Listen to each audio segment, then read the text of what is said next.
Gibbs? I forfeited. Oh, okay. The cross The plate.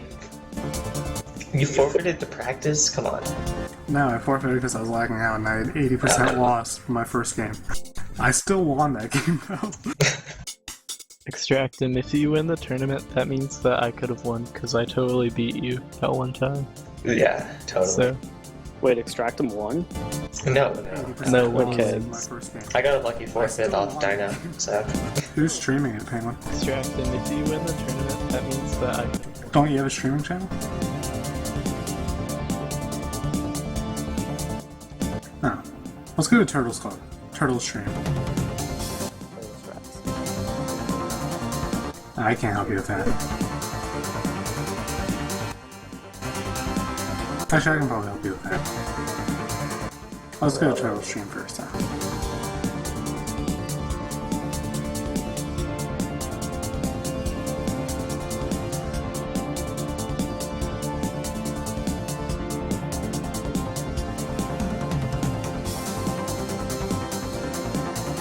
Hey.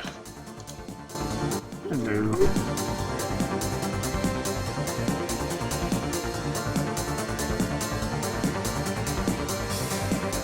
Alright. Oh, you want to get Troball too?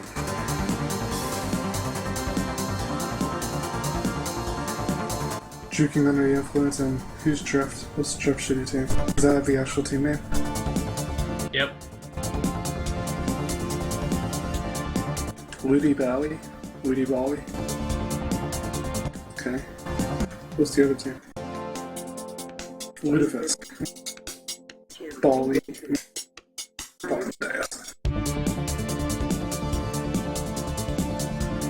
Someone else. Who's...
How does me Mega Noob get true powers?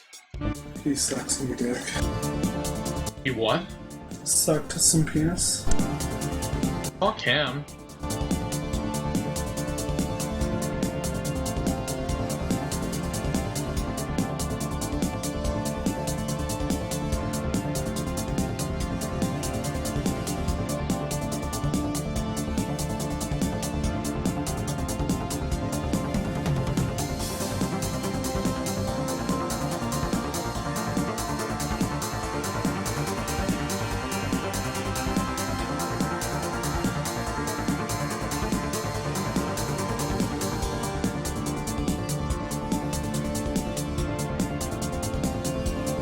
Ooh, there's a game I was gonna get.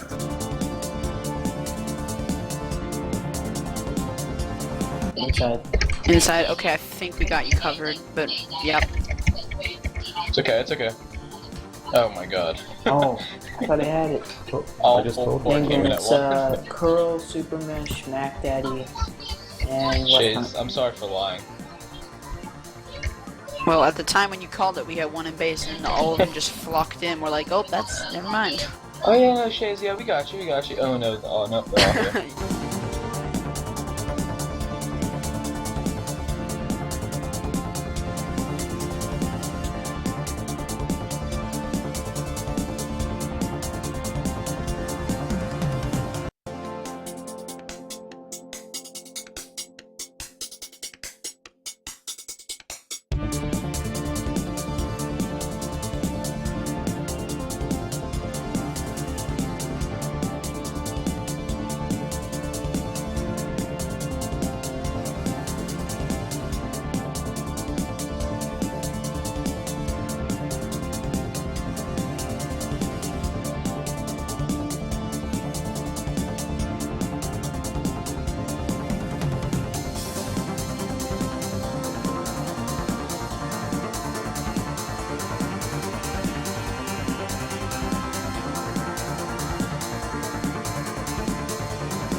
Sorry about that. Didn't realize you moved.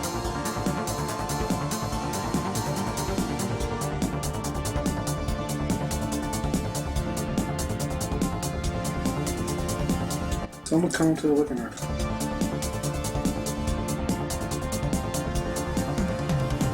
Oh, fuck, I died like... Yeah.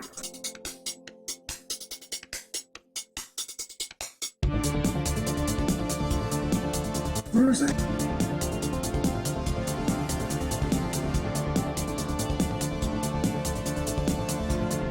They don't think. That's not Trollo.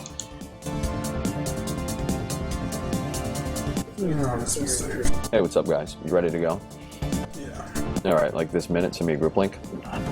Or do you mean this minute you're ready, or? Yes. Okay. Hey, what's going on, Thank JJ? you. How you doing, man? Good, how are you? Hey, let me just get in one last word with JJ, and I'll be back in just a sec. Okay, just come out to the living room and Cool. who were each team's captains?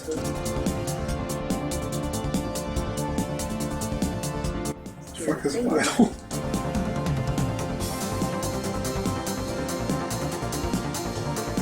Who was that guy who both coached and played basketball at the same time? Bill Russell or something. Do you know Ebola? No, I don't.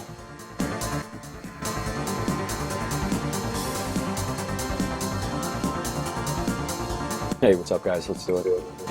Hey, Trollo. How are you guys doing today? Did you do that OFM thing earlier? Yeah. How'd it I ended go? up having to forfeit it.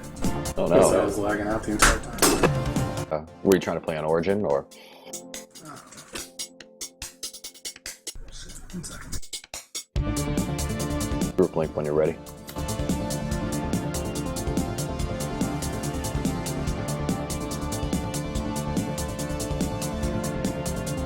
Okay.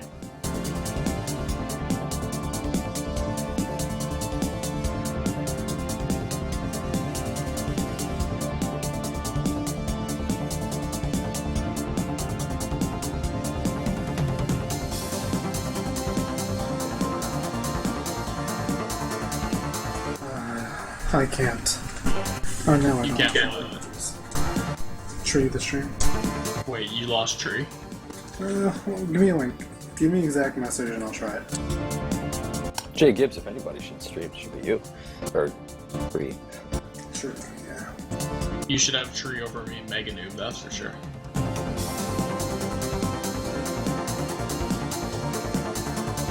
I can tree it to the room.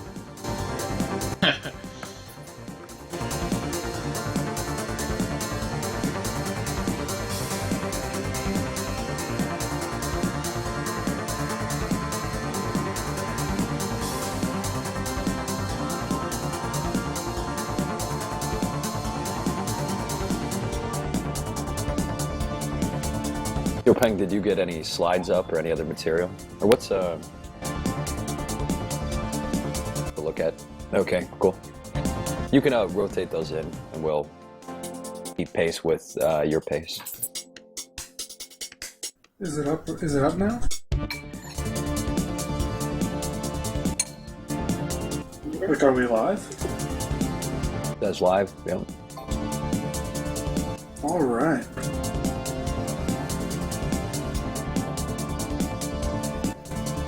How'd you do in the tournament, Dribble?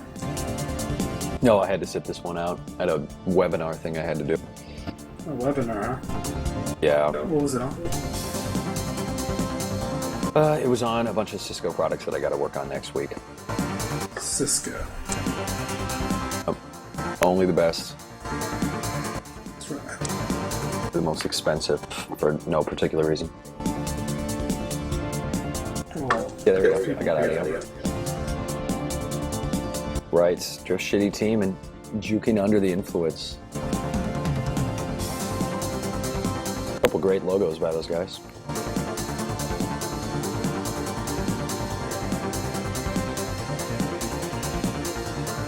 Alright, on Drift's shitty team, looks like we got Bali Mandius, Prism, Ludafisk, and Irish Blizzard. We're Juking Under the Influence. They got Teddy, Guard, Gotta Have My Pops, everybody's favorite breakfast cereal, and Bacillus? Silius. Cilius? Cilius? What is Silius. Cilius? Well, enlighten me. I have absolutely no idea what it means, Troball, but I can tell you that's how it's pronounced. And he's actually a pretty good player. I've seen him around the NLTP, and he definitely holds his own. Yeah. See, that's the thing about Tag Pro that constantly surprises me, is that all of a sudden I'll just bump into a new good player that I haven't seen yet, you know what I mean? Like, Yeah, you never for sure. really I know mean, everything. they're just absolutely just coming out of the woodwork now, especially with all the feeder leagues we have. Yep, there's US so many contenders places. being bigger than it's ever been, and NLTP being such a big thing now. How many games go on in US Contenders a week now? Oh my goodness, it's just crazy. I mean, when I started playing Tag Pro, it was, you know, I think a couple guys did. We had original sign, but now it's like pretty much every guy's on a US Contenders team, and there's just so much ridiculous competition, and the title changes like weekly, if not daily. Oh yeah. Some of my friends on tiers, some of my teammates, they won the title, and then they were immediately challenged not 5 minutes later by 3 different teams. Yeah. Of course. Well, yeah, exactly. Everybody wants to hold that title, right? Everybody wants to be the boss, but not everybody can pay the cost. That's good, Troy. So were you on a US Contenders team? No, I never got into Contenders actually. Yeah, me neither. Hey, it's a good activity for everybody wanting to start getting involved in competitive tag pro. Maybe you haven't before, just check out reddit.com US Contenders. Absolutely, it's a very accessible way to get in and start playing against good teams right away. Yeah, absolutely. It's one of the best ways for a new player to go in and, you know, play those really great guys that you may never get to see in pubs. Absolutely. Especially if you got a couple buddies and want to play with them, you always get to play with whoever you want when you're in Contenders. Yeah.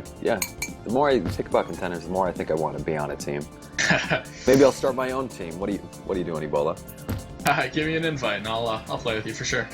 All right, we'll have to come up with a good name first. That's right. There are a plethora of them.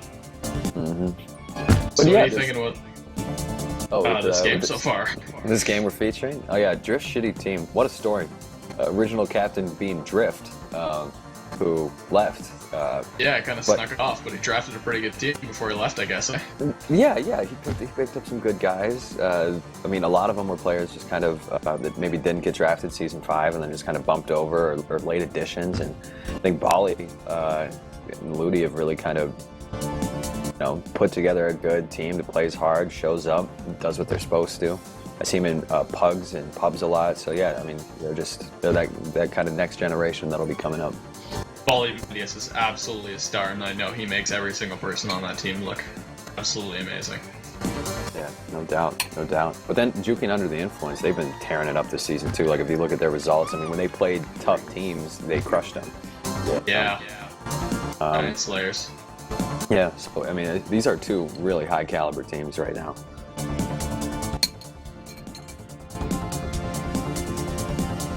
Some substitutions.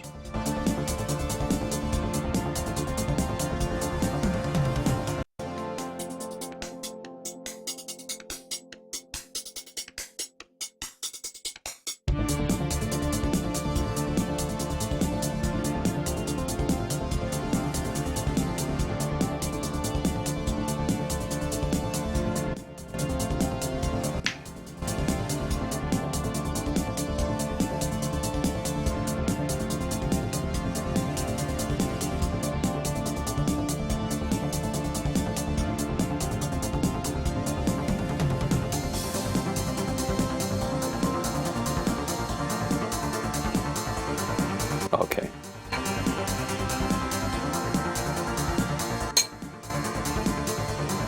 Ebola, what's your pregame ritual look like? My personal pregame ritual? Yeah, or maybe your team. Well, what kind of things do you usually do? Personally, the most important thing for me is to get my family the fuck off Netflix. So, usually have to download a couple of their shows before game day and make sure they have it all set up so that they can watch whatever they want while I'm playing. So that's definitely the big thing for me. Very nice. I like having a big cold glass of water before I start a game, but other than that, you know, just have a couple practice games with Jay Gibbs and the guys, and then get on the tiles and play. Okay, get on the tiles and play. Sounds good. Yeah, gotta keep Netflix off. Any disturbance. Try to make sure the microwave never comes on for the disturbance, or double check the router, make sure everything's good. Do a reset on it maybe. And what's your pregame ritual, Tro?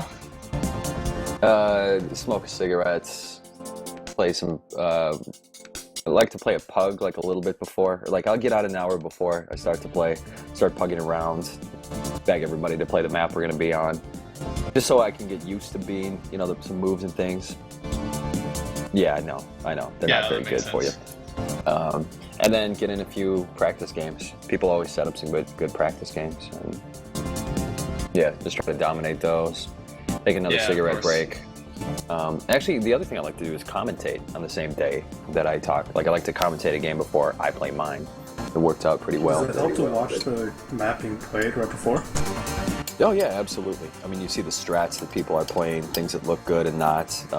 Just because when it kind of gets to that level, when they just kind of play differently, you know what I mean? And so it's important to see kind of what works or what doesn't, or what's failing, or how it goes. Because the way the map is played at like the MLTP level is so different than it's played at, you know, kind of other levels. Things that are like, oh, maybe I could get away with this, are like, nope, never, not happening. So then, you know, your options change, your decision making kind of changes, and you see what kind of decisions people are forced into and what the results of those decisions are. And then you learn something. I mean, if you watch Tag Pro, you don't get as bad as playing, but, you know, you can pick up a thing here or two. It's almost just as important to get yourself thinking about the game than actually getting your fingers warmed up. So I can see how watching a couple games like that could get yourself contemplating what you're going to do and what's smart, what's not smart. And just figure out what you're going to do for the game. Get yourself in the mindset. That seems just as important as actually playing. Yep. But at the same time, like Tag Pro's so mental because, like, if you get yourself too much, like you get, you know, you kind of get into paralysis if you spend too much time analyzing or second guessing yourself. Like, you know, thinking. Great example would be like danger zone. Like, all right, now which way do I boost once I've picked up this flag? You know, I could go top, mid, top, bottom, or with smirk. Should I try to surprise them? Team tiles, go top. And you can't hesitate, you know, you just have to kind of make your decision and go. And so trying to figure out what decisions to make in those times. If you kind of make them ahead of time, figure out the situations. I found that helps a bit. Yeah, that definitely makes a lot of sense. Balance and everything, right? Yeah, I mean, everybody plays the game differently, though.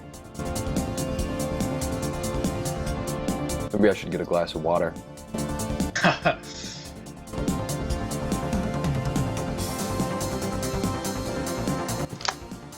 Good on that throat. Hopefully, this game doesn't last as long as last night's game, and you won't need too much water. But if you're commentating almost 100 minutes of Tag Pro, that's gets a little rough on your throat for sure. Oh, absolutely. I mean, in those long OT games where it matters a bunch. Yeah, well, did you catch any of that stream last night? I watched the first part of it, and then I had to get off somewhere and help build a fence. Not only did they go the first 4 halves and double overtime, they also had to replay almost the entire 4th half because one of the captains had asked for a timeout, and the other captain said there are no timeouts in NLTP. So the first captain responded, well, if there is, we're going to remake the game right here, okay? And the other captain said no. The other captain ended up winning the game, and they had to remake. Because apparently timeouts are allowed in NLTP. Now, thankfully, that captain who won to begin with won again, so that's what forced the game into overtime. But yep, at least it worked out okay for both captains. Okay, you just hope that everybody has a clear understanding of the rules, so that when things get in kind of pressure situations, you already got the answers to the questions. Yeah, it's a little dicey when almost every single rule is the same as Major League and Minor League, and you go by that guideline, but then there are a couple outliers that throw everybody off, right? Yeah, I think the timeout rule is one of them. Although some captains in MLTP like the kind of gentleman's agreements where like, hey, yeah, you can get a timeout if you need a timeout, you know what I mean? But yeah, of course. They've done a good job to try to keep it consistent, but I mean, it can be a real pain in the ass at the points that it's not. Definitely.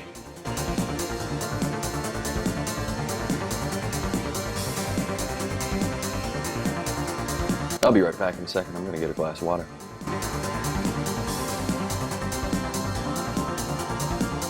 Now, he has been a little bit quiet, but we do have a third commentator on the stream here. We got Jay Gibbs here with me. Hello. Hey, and from a Major Leagues captain's perspective, what do you think about the NLTP? What do you look for in an NLTP player when you're looking at picking someone up? I would say the primary thing I look for is commitment. Just making sure they're showing up each and every week. Because if we're going to NLTP players, if we're reaching down there, because another player's dropped off. So just having the other player that can fill in, step in their shoes, show up to all the practices, just pretty much be around as much as they can. I would say that's one of the biggest things for me. And they have to be ridiculously good, but it's a side I guess effect. ridiculously good is a very important criteria when you need to pull someone up to pick up minutes in the minor leagues for sure. Yeah. Not only do you need a guy who cares enough and has enough dedication, you need someone who's actually, good enough to put your team in the contention for something. Exactly. And I also pretty much just listen to who the big hype is on all the players. Like the player we picked up at the end, Making Bacon. I pretty much just picked him up or tried him out because of all the hype that was surrounding him in NLTP. And sometimes just other people's word goes a long, long way. Yeah, I mean, as the person who fell in love with Making Bacon about 2 weeks before the draft and had to trade to get him, actually traded my second pick for him, who was his 7th pick. I guess that was really a big deal and hyping him up a little bit to get you to draft him, but he did really good in the 2 weeks he played in our team, and I think he'll continue to do good in the next couple weeks going into the playoffs. Yeah, he pretty much saved our team in 2 instances. I don't know if we would have been eliminated by now or not even made the playoffs, but it would have been a lot different situation. Yeah, he's definitely been Clutch. a major cog in the machine for the henchman, I should say. I would say he's a minor cog in the machine. That's good, Gibbs, that's good. I would even go as far as to say that he's made more of a contribution to our team than Rambo. I would agree. Poor Rambo. And poor us. And now, do you know when Rambo's getting back? I don't know. 2 more days. Really? 2 more days he'll be back on Mumble. Hopefully he comes and hangs out the antagonists and gives us a little bit of guidance on the defensive side of the game, even if he's a little bit rusty mechanically, personally. Yeah, hopefully he's not salty about me dropping him. I think he'll understand. I mean, I'm pretty sure he knows that he wasn't going to be back by the time you were eliminated, which actually did end up happening. We were eliminated on Monday night by some of all spheres. So I'm pretty sure he won't be showing sad to him. Yeah, I think he'll agree with you that it was a good strategic decision. And it's not like Tinkerball wasn't hanging on their channel the entire time, so I think we'll probably be in good terms. Yeah, we took good care of him for sure while he was gone. I mean, I have kept in touch with her a lot, and I've heard that Distraction has done the same. That's what you said. Apparently we're her saving grace while her love is gone. Tinkerball, if you're out here watching this stream, shout out to you and Rambo. Hope everything's okay when you pick him up at the airport in 2 days. Is she picking him up? She is picking him up at the airport with his mother and his grandma. That's gotta be awkward. Oh yeah, well, she's excited. He doesn't even know about it yet, so... Ooh. That's gotta be awkward. Yeah, poor guy. Girlfriend, mom, grandma. Do I kiss her? Do I hug Give her a hug. Give her a pat on the back. Do I shake her hand? Actually, a good friend of mine did that to a girl once. We were on our way out for a sports trip, and she tried to give him a hug, and he stuck his hand out to try to shake her, so she was visibly phased, but it was definitely worth the reaction. My brother, his girlfriend, they've been dating for well over a year. She slept over at her house, etc. He still won't even sit on the same couch with her when my mother's in the room. Wow, He just won't even contact her. That is some hardcore commitment. So it looks like Ludafisk is already picking up a cab. Really impressive movements to get around the two offenders trying to play OD in his base, but I mean Irish Blizzard and Polymandius are also a big part of that, throwing down the massive blocks.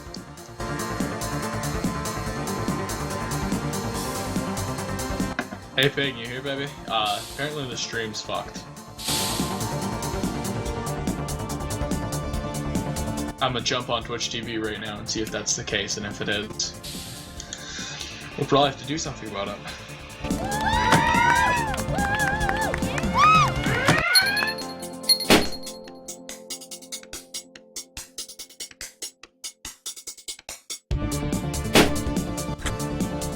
Oh, stream says we're good. We're, looks like we're using that new technology that shows both the flight carrier on one screen and a centered view on somebody else important in the other screen, but I guess we'll get back to calling the game now that we know that all the technical issues are figured out. Looks like Ludafisk has brought in another cap while we were trying to figure these things out, and it looks like he might be able to bring in another one if they get that return on Super Match, and they do, so Really looks like solid President's gonna combat pick up control gonna right figure there. out. Yeah, that's definitely a big asset to have, is a couple extra power-ups from the other team. It's definitely easier to bring in a cap when you have that little bit of assistance. Yeah, I think Ludi had 35 seconds of power up right there.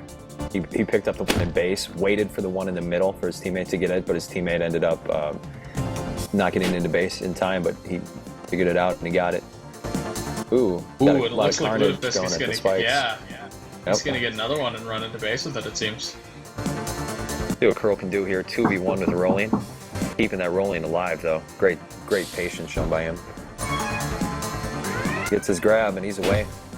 Ooh, good chase by Bali. Max there to pull it out. Right now he's just got to stay alive. Interesting move by Prism.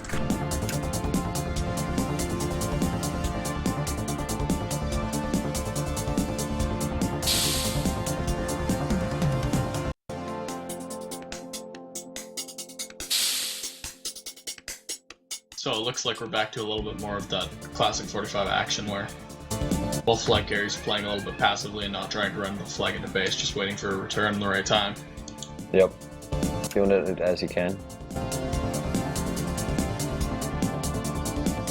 I think 45 is really an interesting map strategically. There's a lot of good things you can do as the flag carrier with those mid gates, whereas usually when you're a flag carrier you just have to kind of run around and stay alive, but adds a real strategic interaction when you can be the flag carrier and actually have a big control over the flow of the game.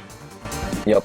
And do you wait on the button by your base or the button on the opposite side? It raises interesting questions, and there's a lot of moves that you can make should you feel ready to it.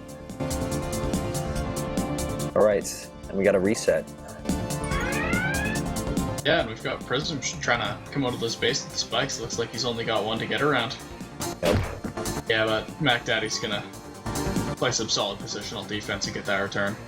But if that's with the regrab boosting around, and yeah, you got can three block. in base, so You can block inside, but it's not always the easiest thing to do.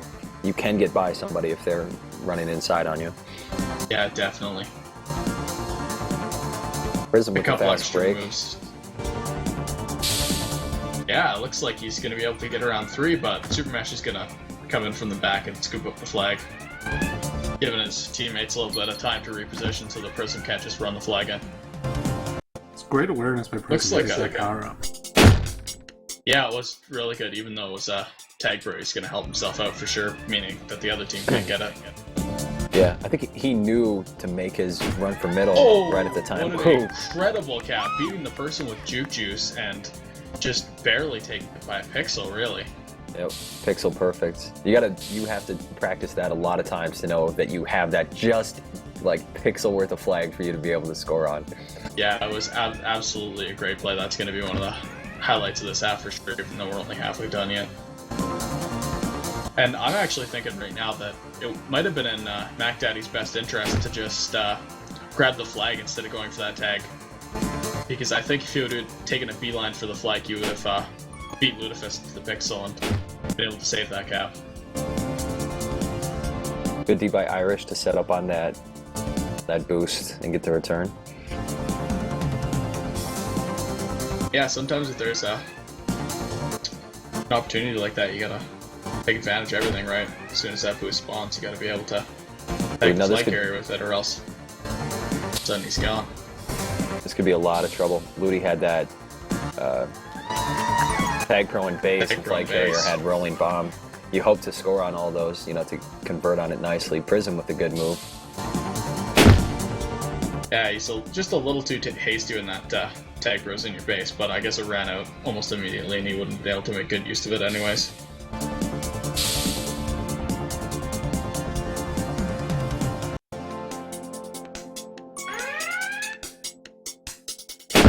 So we've got 4 minutes left, and the score is 5-0 already, and it seems like JUI's having a real tough time here.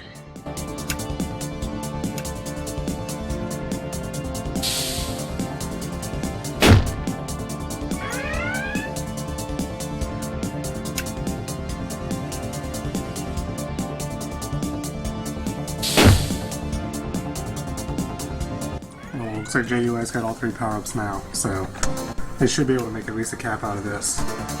Yep. Provided they Yeah, can yeah. track down Lutefisk. Ooh, and There we go. they do get it. The tag bro spikes himself, but Super Mesh has some great positional D to be able to tag the flight carrier just in time for Mac Daddy bringing the cap.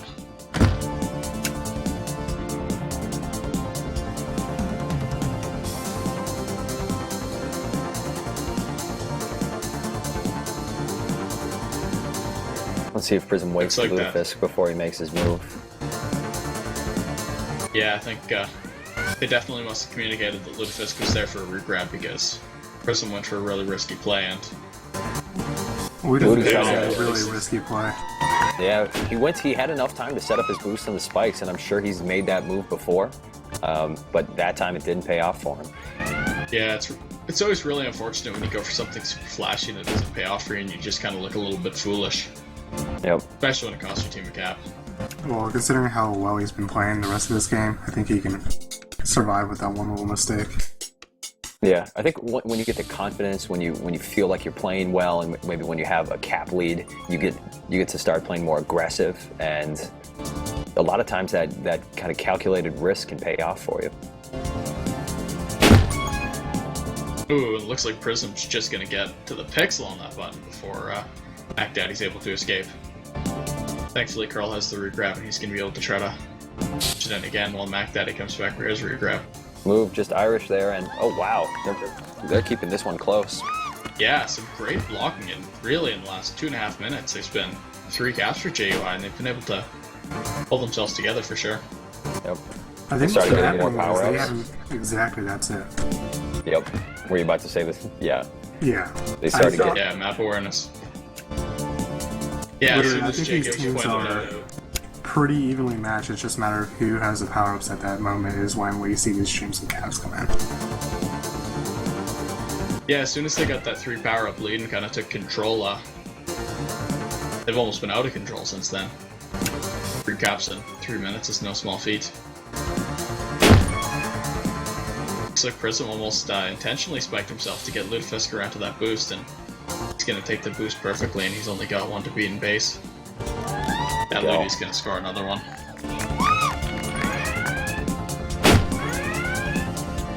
Earl's going to be past 3, it looks like. Oh, but And Prism's got Prism it. redeems himself by making the spike boost. And now Curl's in a really precarious situation. But he gets out of it. Yeah, he gets out Gives of it. himself Prism. enough. Oh my Oh, goodness, wow. what a beautiful juke by Prism. He's What a able to perfect time split to 2 split. of them and yeah, sneak himself into the flag just as it gets returned. And honestly, caps like those really impress me because it's literally a 4-man effort getting that return at the perfect time and sneaking around 2 guys to score. 3, 2, 1. It love looks the like the first half. time's gonna, expire. 7-3 in the first half. JUI's definitely got some work cut out for him, but I can see the second half going the exact same way in the other team's favor, so it's not like anything's decided just yet. Sometimes when you see that 7-3 lead, you think the other team's gonna have a lot of trouble, but in a game as volatile like this with skilled teams like this, you know anything could happen. Yep. 45 too is a map, not as much as colors, but you can still have kind of caps happen in a row too. You know what I mean? Yeah, absolutely. It's a great map for chain capping with those boosts that come all around the left side. Take Yep. that quadruple boost and be back right for regrab or back right to cap your flag, depending on the situation.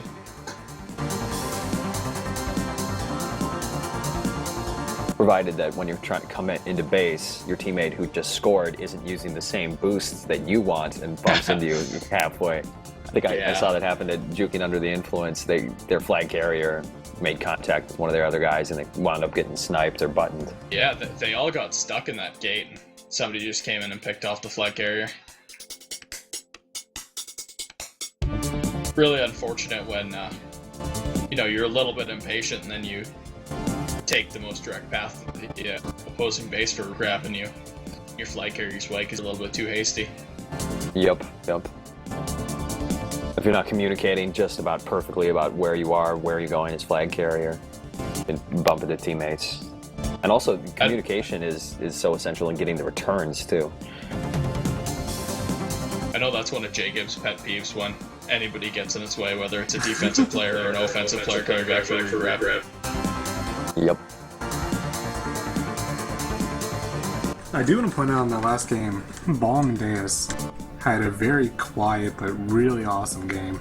I mean, he had over double the amount of returns as the next best defender, which is a really difficult thing to do in 45. Yeah, it's rough for defense. There's so many boosts that go through the flag, and they can sneak out through spikes or get the fast break on you going topside, and so it really becomes kind of a challenge to hold that flag in base. But they did a good job disarming the boosts in base, keeping the other players in, and then blocking when it was time for their people to come in. I would like to say, Jay Gibbs, that you're right in that Polymandius did have some incredible stats that half, but I think he owes a lot of that to his defense partner, Irish Blizzard, who I think is one of the best, if not the best, support defender in NLTP right now. He's just so incredible at getting that contained so that Polymandius can be a little more aggressive and run in and grab that tag. Well, it's certainly paying off for them. Yeah, they've got a lot of team chemistry, which really propels them to a lot of great situations and a lot of wins in the season, it seems. Speaking of contenders, I think a lot of these guys, they play contenders on the same team. If it's not all of them, then it's at least 3 of them, right? Yeah, I'm not quite sure. Every little bit of extra play with your guys helps, right? Mm-hmm. It's always nice finding a team that you actually enjoy enough playing with to play extra games with them. Yep. Just because, I mean, it's fun to play Tag Pro, but it's fun to play with people that you play well with, where everything's in sync and you just kind of reach that state where, everybody's just executing perfectly, and, when you set something up, the other person immediately comes through to finish it up, you know what I mean? Yeah, exactly. That's always like one of the main things I look for when I'm drafting people, is just, do I play well with this player? Do we enjoy when we play together? There's pretty much nothing else you can look for, because at the very least of the day, 19 out of 20 teams you're going to lose, so it's just about mainly having fun. Yep. And it often seems that the teams that have the most fun do the best. Yeah, look at Cyberballers. All right, and we're off for the second half. Game 1. Got a couple tag pros in base and a juke juice mid. Everybody's trying to get a better mid spawn. 3, 2, 1. Right down to the wire with the respawns.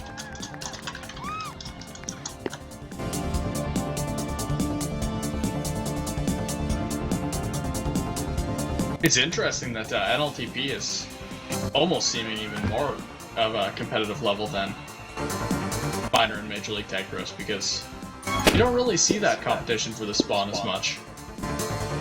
They're really going crazy. I mean, that used to be a big thing when, you had 40 seconds before the game, but now it's not as prominent almost, it seems. Yeah, now it's a lot more hectic because you've got to get your your switches in faster almost. Be right back.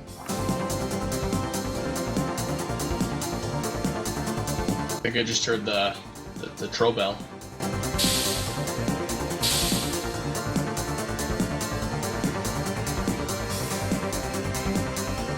And it seems as though Jay Gibbs has snuck off on me, so I might have to be commentating this by myself for a sec. Oh, I'm sorry. I'll be right back. Oh, it's all good, Gibbs. I just picked up a new game and I was trying to test it out before the next match started. Well, it in already. And this one's actually seeming a lot tighter than the first one. Score is 0-0 right now, and looks like Lutefisk is going to be able to escape from base and narrowly avoid that kiss. Well, you're going to see that a lot when teams know sort of how each other plays. They know who goes for power-ups at what times. You sort of see a lot closer games as each half goes on.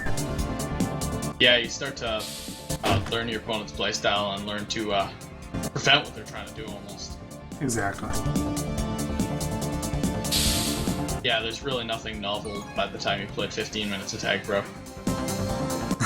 Kind of figured out their win conditions and what they're going for. And then it's Looks just like about making the adjustments to stop them. Of course, and looks like JUI has been able to make an adjustment because they pick up the first cap, going ahead 1-0.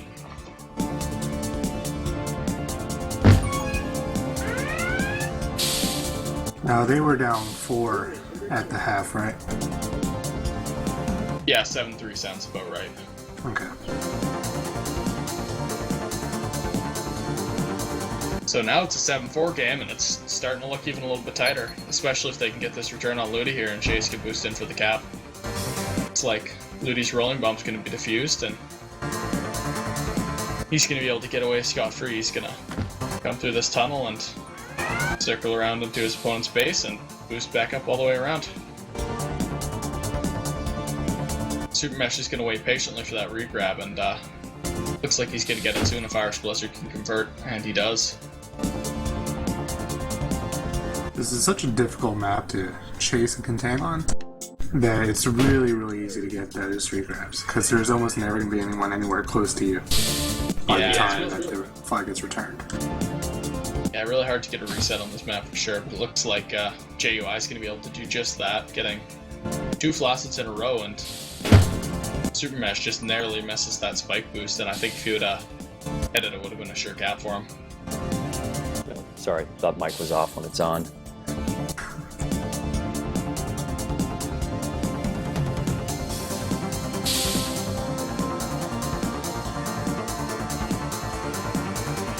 Are you back, Drew? Yep, I'm back. Wonderful, welcome back. Oh, yeah. So it looks like we're all reset here. Okay. JUI still got that 1-0 lead. Yep. Polymandius is going to get a regrab, and Super Mesh is going to make a beautiful tag with that booster spawn. He's going to be able to keep the flag base for a little bit longer. Jace is going to escape by just a pixel, and now he's going to try to boost in around Bully and roll into the flag, but looks like it's not going to happen. Bully's going to take that positional advantage and get the easy return.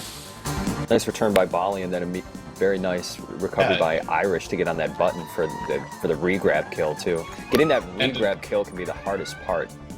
Absolutely. Jacobs was just talking about that actually, how hard it is to reset on this map because you're usually nowhere near your flag when you get the return. Interesting how, Polymandius was just able to get that through spike boost with absolutely no hesitation, even though he's a defender. That's a really important quality to have, to be mechanically strong as well as positionally strong, and it looks like he's got both. Yeah, I know a lot of you Major League players can't even get that boost. Like, I know I personally can never hit that boost. So it's really impressive when you see it. Nice cap by Super Mesh. Yeah, when we played this map, was it week 1 of the season? And Polymandius makes a little bit of a mistake there. He could have just ran the flag right back into base, but he decides to hesitate and flag gets scooped away from him. But it looks like Irish Blizzard's gonna support him a little bit more and get that return so he can cap. Yeah, he was coming in bottom, and if he would have known what we would have known, which is that base is widely clear, you can run in, but he kind of went through the spikes and it slowed him down a bit, and he hesitated a bit, and they were able to stop it, but his team was able to reset. They were able to play good position and able to get it the looks return. like Ludafisk is going to hold that button for Prism and just destroy the person who is really only a pixel behind him. There's no way he would have got out of that situation without having Ludafisk on the button. But when we played this at 45 in majors, not a lot of people were using that boost through spikes. If it was there, it was rare, but it wasn't really thought of like a high percentage shot. You know what I mean? Yeah, and we've seen Polymandius make 2 in a row now, and he's a defensive player for. Yep. I mean, the game is so competitive that to bring it to the next level or to be able to, make the moves, you've got to find out the places and times to make great moves like that. That's right. Great. Like you were talking about earlier, Trobal, it's just a risk versus reward proposition, right? And he obviously decided that the reward of the free cap was worth the risk of being able to take that boost.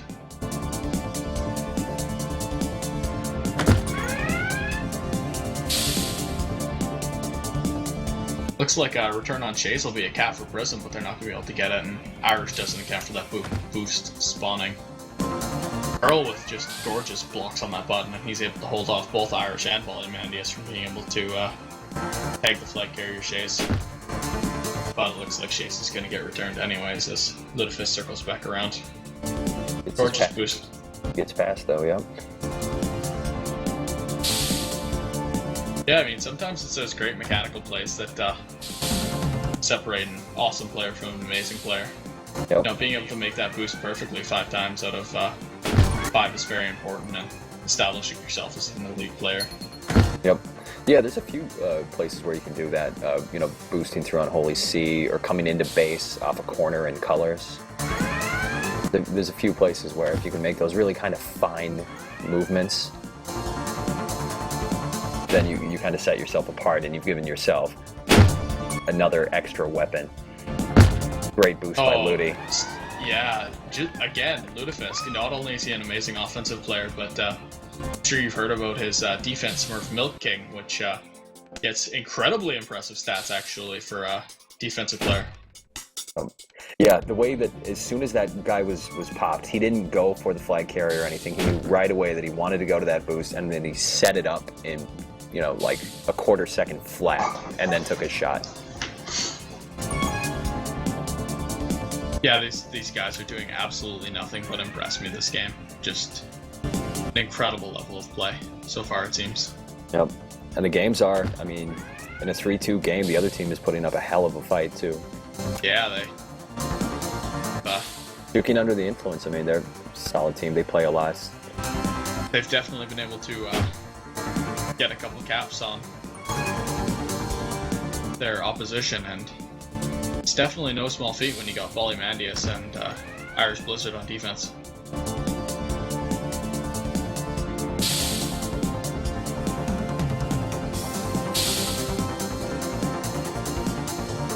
Right, minute left in the game. I think we're looking at an aggregate score of, what is it, about 10-5 right now? 10-5 exactly, Trobal, you got it. Okay. I have a little bit of a feeling that there'll be one more cap before this game ends, though. Whether it's for blue or red, I couldn't really tell you. Might be Super Mesh. If he gets a grab with Juke Juice, he could be very free. But Irish is doing a great job not even letting Juke Juice grab. It's so hard to prevent from that Juke Juice from grabbing, and he's able to do just that, and it almost turns into Prism converting on a cap, it seems. Or, Ludafisk converting on a cap, I mean. Like, Prism's gonna get that booster round, and he's got... Oh! The perfect booster round, and it looks like his team's gonna be able to block for him, and he's gonna get that last cap. Yeah, you called that cap. I think... Who was it that set up, like, right at those boosts, knowing where he was going to come? It was great preparation, great instincts, and then... And he just gets absolutely outplayed. Yep. There's a lot of ways for that to get done, and the other player, I think, who was that? Prism coming into base? Prism wasn't psyched by that. He had seen that before, and was able to get the juke on the player that, could have just sniped him really hard. Yeah. I think the key to that was he didn't hesitate at all. He just picked one direction and went with it no matter what happened. Oh, just knew that he wanted to go underneath. Sometimes that's all you have to do is make that choice and pick the choice that the defender isn't expecting, and all of a sudden it's a cap. Yeah, sometimes it's like on defense, sometimes you kind of let the other opponent make the mistakes until you get the return, but on offense you have to be the person, like, with the initiative, making the person make a mistake. You know what I mean? Yeah, I definitely agree with that. Sometimes that's the best asset you can have as a defensive player, is just enough patience to not screw yourself over.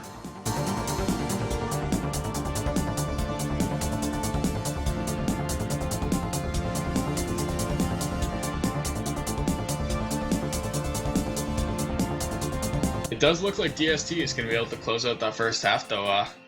Aggregate 11-5, we said, right? Yep, 11-5. You were right about that last cap. You knew something was just in the works.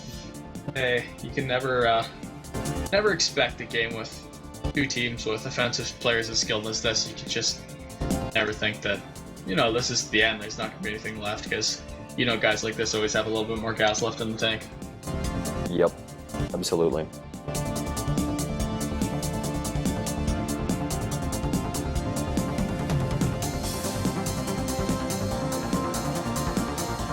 It's a discipline in its own kind too. Like playing no matter what the score is or how much time is left. You just really don't alter your game plan of getting the grabs, getting away, and trying to come in for a cap. You know. Absolutely, momentum's such an important thing in the game of Tag Pro, and if you can try to play with the same kind of momentum, no matter how well your team's doing, sometimes you can manufacture that momentum for yourself, and it's really great when you can do that. You're a little bit down and you just push yourself right back up. Because it's hard getting behind like 2 or 3 caps in a game right away, knowing you got to rally, and then but going out there and executing it, all 4 players, because everybody, if you know each other well enough, you can kind of tell by the tone of each person's voice how they're feeling, what they're thinking. If you can hold it together. Provide an interesting anecdote to kind of add to this little story. I know Jay Gibbs will know exactly what I'm talking about, but in our Tangential 12 game against... Who did we have, Gibbs, for our first week? Sidekicks. Against the Sidekicks, yeah, arch enemies, us being henchmen and antagonists, respectively. And we had won the first game, handily, I'd say. Yep. And the second game was a little less clear. The third half, they ended up going, A1 on us, Gibbs? Yep. They, beat us 8-1, and you could just, you could feel like a balloon being popped, the air coming out of really all of us in between third and fourth halves. But whatever Jay Gibbs did, whatever it was, whatever he said to us, or whatever roster moves he made, it was on colors, which is an easy map to get yourself going on, but we ended up winning that last half 9-0 and just eliminating them. Yep. That's great. That's great. The ability to rally at the halftime point. You know, it takes leadership, takes discipline. Takes the third best captain in the red division, apparently. Apparently. Only second best. Thank you very much. Only 3? Yeah, I was gonna say only the third best. I think Slip's better than you, Gibbs. What? Just a tag pro, maybe not a captaining. What? It's even worse. Got him.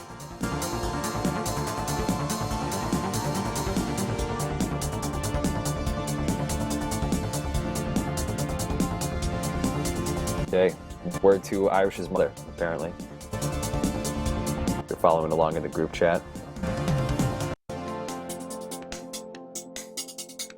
It's very interesting how sometimes teams can be so cutthroat and competitive and then just fool around as soon as the half ends in group chat. Yeah, joking, she made cookies for our team. They should really make a best of, like, mid-game group chats. Because it's really the only time you're not in the same mumble channel, so you can just type to each other. Some people use it as a great way to kind of blow off the tension. Yeah. Of course, sometimes if someone goes a little too far, sometimes it almost causes a little bit more tension than it's worth. you know, a couple extra jabs at a losing team, and all of a sudden you've crossed the line. Yeah. I know I've seen it personally a couple times. Yeah, you don't want to make enemies. I mean, we're all here to, yeah, like right now, Shays is saying that he might have to murder somebody.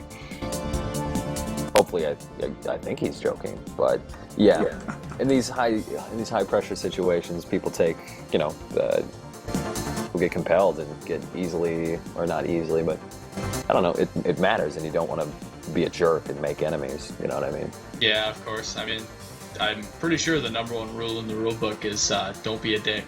Don't be a dick. So, yep, that's way at the top. Hey Jacobs, is that codified, that one? Yes, it is. That's what I thought. It's an important one.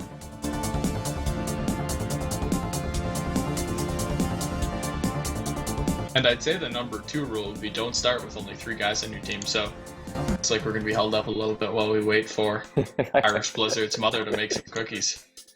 They're just coming out of the oven and she needs help, alright, so she doesn't burn herself. Yeah. Irish Blizzard comes from, you know, one of those families that likes to save all their money, like they can't even buy oven mitts, so they gotta use the Blizzard to cool it down. Yeah. Just flour, water, let it rise.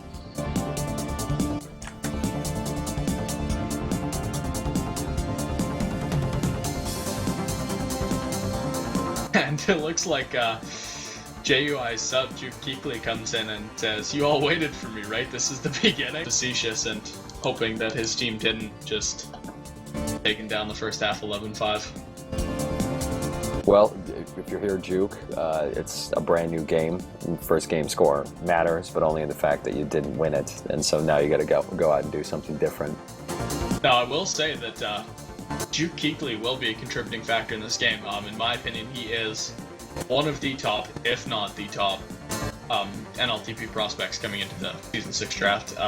He's just absolutely an incredible two-way player. He can, you know, play those amazing OD, breaking off blocks and getting the tags on the flag carriers, but he's also great at carrying the flag. He's just a strong player overall for sure. All right, bold statement, but you heard it here. Heard it here first, folks. Juke Keekley? Keekley. Okay. I gotcha. It's a pun on, who's he play for? Gibbs, Florida State. He's a football kicker, I believe. I have no idea. Jake Keekley. Anyways, the pun's, Jake Keekley pun. I think it's one of the more obscure, but also the more interesting tech run name puns, in my opinion. Okay. And there are many of them.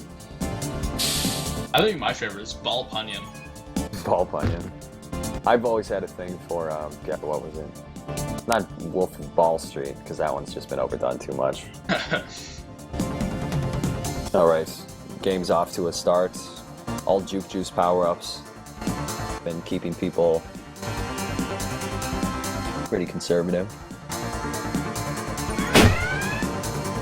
Yeah, it looks like we are pretty quiet in the power up front, but I don't think these teams will be any. Ooh, Juke already making his move. Oh, but Bali snipes the button for the return on. Yeah, that's really interesting. You don't see that very often. Somebody just putting all their faith in being able to hit that button off the boost. But it obviously pays off for him as he gets the return on the flag carrier. Mac wants to come in. Ludi makes a smart play at blocking off those spikes with his ball so that there's no way to sneak through. And of course he's rewarded with a return on Mac Daddy. Now, we've seen a lot of power-up duels right now. Yeah, it seems that all 3 have been neutralized. Oh no, Bali picks up a Juke Juice after brutally murdering brutally murdering Mac Daddy. Possibly with a wrench. Yep. Yeah, that was a pretty good duel for the power-up, in as much as like a duel would be just like shooting the other guy and taking his stuff. Yeah, and that's pretty much what happened at the end. He pushed him into a spike and took his shit. Right. Ooh, Juke tries to slide out, catches the top of that spike. Max out free though.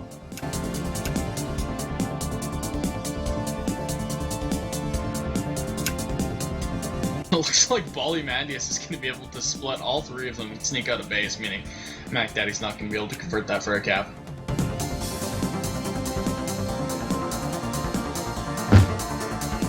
It looks like Irish is just really orbiting Mac, but that doesn't mean he's going to be able to get the tag necessarily.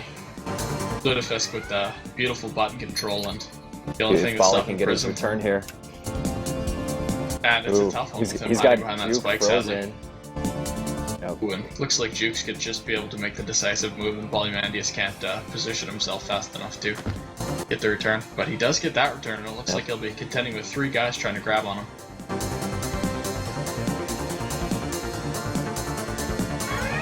Yeah, and Super Mesh makes the authoritative decision in just trying to grab the flag and get out of there. But again, Polymandius' great boosting is going to be able to stop him from taking the cap.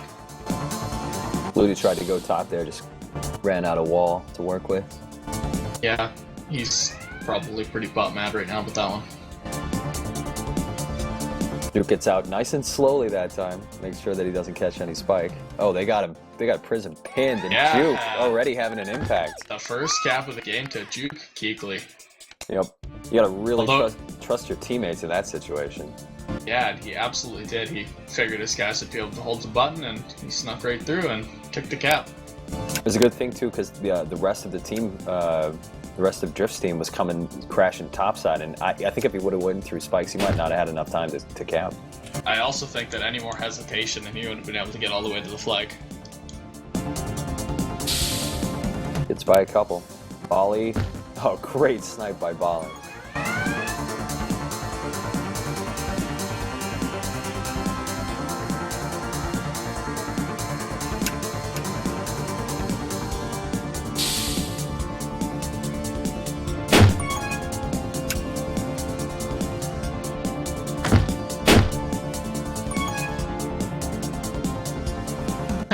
And Super Mesh must have found that little bit of hesitation by Mac Daddy humorous. He was almost surely tagged, but he fought it out till the very bitter end. And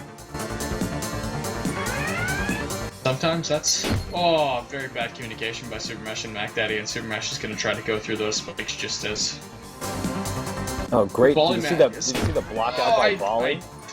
I did see the beautiful blocking on that Juke Juice, but he just couldn't keep him off long enough to get his flight carrier in for the cap, and instead the flight carrier is going to capsize on Ludafisk, and Ludafisk is going to escape from the defenders trying to chase him down. It's interesting how an opportunity like that can turn in mere seconds when you get capsized, and all of a sudden the other team's 4-on-3 blazing down the other way. Almost an opportunity. Good positioning by, I think that was butt mad right there.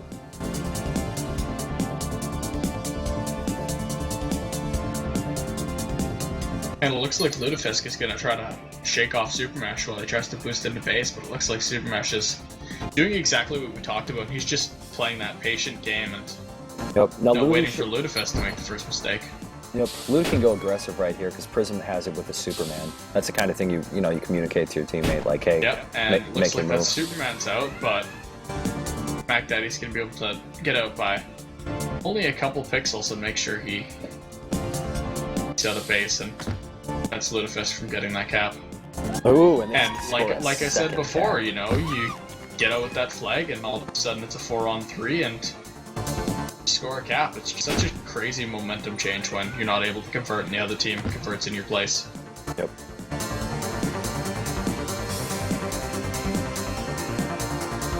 And the entire rest of Drift's team was right there, like all on a perfect horizontal line. None of them close enough to actually stop the flag carrier, who actually missed coming into base, but had enough time to turn around and make the cap. Yeah, he bounced off that wall and had really no hesitation to run straight into the flag. I mean, I know I've seen some guys even in minor leagues say, well, I don't know if I'm going to get this cap. I'm just going to, try to get out of base and juke around. And, if you got 3 guys chasing you and you know your team's in for a re-grab and you think there's a 50% chance you're going to end up on the flag, don't be selfish. Go for the flag and trust in your teammate to be able to take that cap next time. Because if there's 3, you don't have much chance of living anyways. So you might as well give yourself a scoring opportunity. Ooh. Oh, and a beautiful return by such Buttonhead makes that the 3rd cap, and possibly if they can block out Ludafisk, right, we're going to make it the 5th, or the 4th, I should say. That was another opportunistic one where the flag was returned at just the right time. And it looks like Looks like Juking under the influence is really taking advantage of those opportunities where they just sneak away with the flag because they've capped on 2 of them now. Mac. Nope. Bali expertly corners Mac Daddy, who had a pretty decent shot. You take your 1v1 grabs in those times all the time. Yeah, it's almost crazy to not take a 1v1 grab unless you're defending against, unless you're offending against someone elite like Turbo, for example, will almost always be able to stop you 1v1. I find him impossible to beat. So this could be a cap for the guys. Bali, he gets the boost out of his way. Yeah, Ludi's just gonna walk it in effortlessly. Good thing that button was hit. That could have been ugly. Yeah, I think if Prism would have left that boost open for Ludafisk might have been able to sneak out. But instead, Prism's gonna make an amazing block and get Ludafisk free. And again, they're just gonna have to get one man blocked out, and maybe that'll be it. Yeah. There you go. Just beautiful maneuvering by Ludafisk, just missing by a couple pixels every time. And he's gonna... Oh, see, it looked like he could have gone for that, and then he pulled back, and I guess that was smart. I mean, if he would have got popped and Super Mesh would be free, it'd be a lot worse, but he gave himself as many options as possible. Gotta feel good about that. Again, though, like, it comes back to what I was saying earlier about not being selfish, and when your team's literally sitting on regrab with a rolling bomb, sometimes it's in your best interests to just gun it, even if you don't think you can score. Yep, just give it a really aggressive play. A lot of times you can catch the other team napping or make them make a mistake.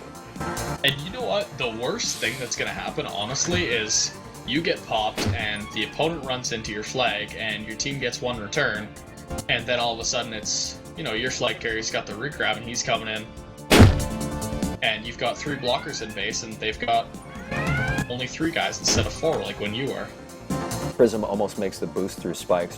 One thing I've seen Juking on the influence do pretty well this time is if they know somebody is somewhere, I bet you if you were to tap into their team room, they'd be communicating. Oh, great cap by Mac. It's a beautiful cap, and again, that is honestly something that I think Juking under the influence is doing better than Drift Shitty Team, is just going for those opportunities. And if you don't convert, it's not the worst thing that's ever happened because your team's there for the regrab, and I honestly think that's a very important thing. Yep. So just an aggressive approach backed up by good communication, because I've seen them block out spikes or not use spikes and go through gate a couple times and trust on their teammates to hold it and to block it out. That looks like they're just gonna park the bus and play 4D while the last 10 seconds run out. Yep. It always amuses me when a team makes that conscious choice to just sit in base and make sure the other team doesn't get a last second cap. Yep. Hey, I think you can score on colors, on 45 in 6 seconds. It's doable. Oh, I agree, absolutely. I think the biggest thing is going into the 4th half of the 3-cap lead instead of a 2-cap lead is such a big deal. Yep. Absolutely. We'll see if how the strategies change. Flagging them. Yeah. Because sometimes when you're flag carrier, you kind of consciously think like, okay, well, we're in the lead. I don't really need to cap here, and if I can just keep the flag, then they can't score. But I mean, the way that you get caps is doing what they were doing that half. So the other thing I wanted to point out too is that they were playing 4D strats, and one of them had a tag pro. You could have played 1D strats and just parked them on the flag. Yeah, no kidding. So, what would you do if you're the coach right now, Trobal? I know you coached an NLTP team, right? Oh yeah, right now would so be, would you tell your team to park the bus if you were you're juking under the influence right now? Would you tell them to be a little quieter and try not to make those aggressive plays, or would you tell them to try to keep doing the same thing and try to run away with the game? Okay. The way that they scored in that last top, I think it was about 3 kind of opportunistic caps where the opposing play carrier went down at just kind of the wrong time and they made a move. So it's like their caps were good, like they earned their caps, but they weren't quite as like a blowout thing of like having a tag pro on base and having your flag carrier with rolling bomb come in where there's no way they can stop you. I mean, these were very kind of precarious caps, and so you got this gift, right? But the way that you stopped the other team was getting caps, was holding the flag and keeping the flag out of base and stopping Ludi and Prism from being able to run around the way they do. If I were them, I would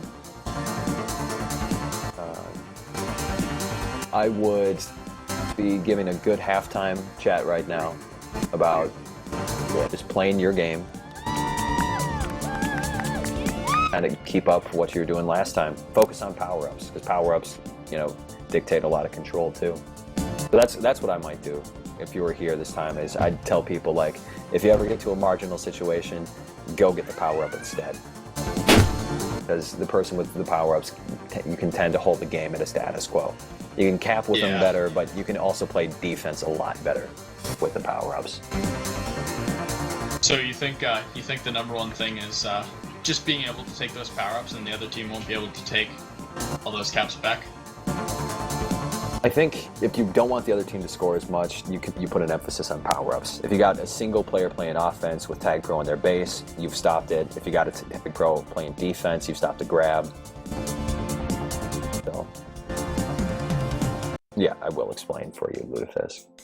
So yeah, that's the kind of thing that I do. Like, honestly, if you got, like, say you got everybody chasing the flag carrier, you got 2 defense, or say you've got your 2 offensive players playing defense, the flag carrier gets away, and you send one guy to chase him, I would delegate one person to maybe not even chase, but just go pick up those power-ups if the time is right. You know, go get your base so that their regrab doesn't get rolling bomb. Go get mid, you know, just kind of try to hold on to that, because you do got the 3 cap lead.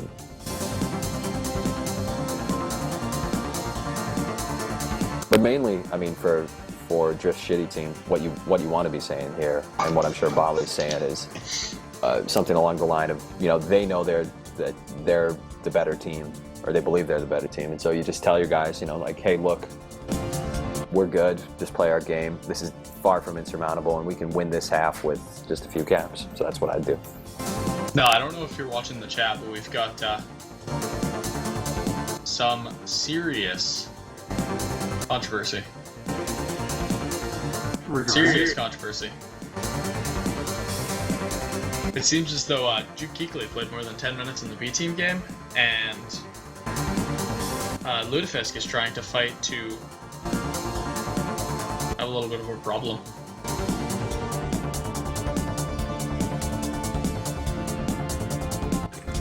Yeah, this isn't good at all. Is PK Setball or Luke online? PK is on vacation. And God knows what Luke was doing. Take a look for him.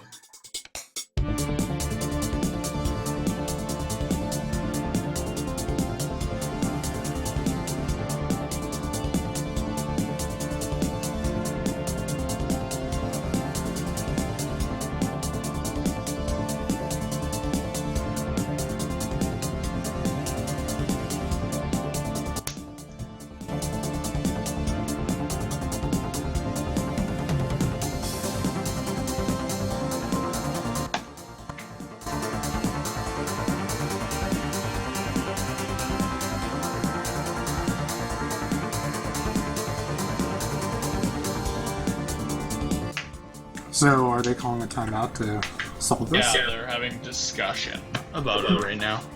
Discussion. There's a discussion going on in the chat. So, there'd be either way. I don't know what the rules are for NLTP. I won't even begin to pretend that I do. But there's only, like, what, 2 options? Either A, they replay, or B, they forfeit that half. What happens if you forfeit a half? Is that a free 3 caps for the other team? Well, and this is where it gets confusing, because there's different implementations. We've actually not defined it for majors, what happens when you forfeit. But I believe it's the current thought is it's like a 3 cap game automatically. And I don't know if you forfeit a half, if you forfeit the entire game or what. So the rules are you can't play more than 10 minutes on the B team. More than 10 minutes? I'm asking. What are exactly the rules that's in question here? I'm gonna look up the code. Always a smart plan. Last night I had a little bit of a dispute with Ballstar about rules actually, and ended up being right. Surprise, surprise. Well, I mean, it was No, you mean it wasn't me. I'm a stats rules just junkie. Get as much information as I can and try to retain all of it. It was a was a discussion about server choice, actually, where I told him that a minor league team was able to declare whatever server they wanted before the game, regardless of their major league team server. Yep. So even though you are declared Pi, right, Gibbs? Yeah. Our minor league team could declare Centra before the game and Sphereball the other team, and they didn't believe that was allowed, but guess what? That's the rules. Yeah, I think this is the first season where we've done anything similar to that. So it's understandable mistake.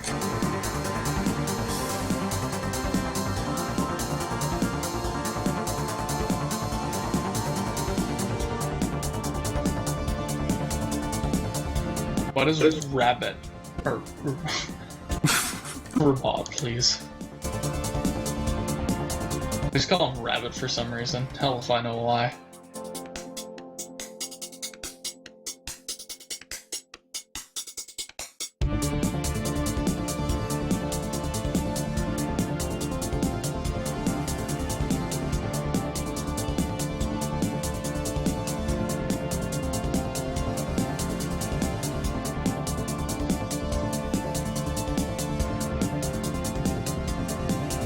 One second. I'm gonna figure this out. Gibbs, can you pull me back up when I message you? Yes. How you doing, Tribble? You still there?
I think you want to go check out the rules for the specific situation.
Sorry about that. I don't know if the stream's going on. So there's quite a... Just to update people who are listening or watching.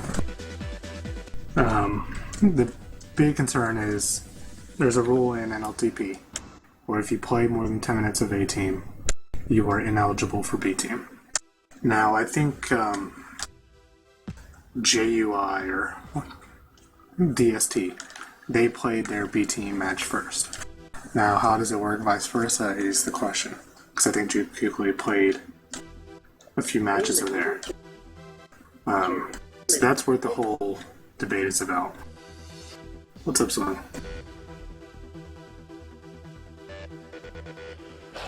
Yeah. Got it. Personally, I don't think he should play, even if the rules specifically allow, because it's not in the spirit of the rules. It's not explicitly codified. I think what their team is trying to argue is that they invalidate their B team match by allowing him to play the rest of the match, like Juking.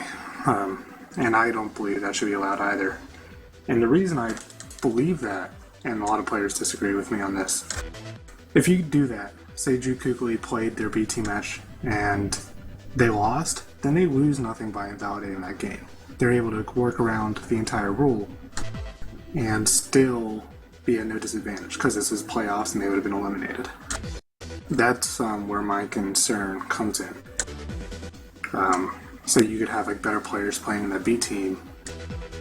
It's sort of similar to Uruguay doing the handball to prevent a goal in World Cup 2010, if that reference makes any sense. Penguin thinks he should play. I don't think he should play, just out of the spirit of the rules. They knew the rules going in, and just because the matches were played reversed, you should still follow the spirit of the rule. If you want, you can argue semantics all day long. But I personally, this is my opinion, Juking should not be allowed to play.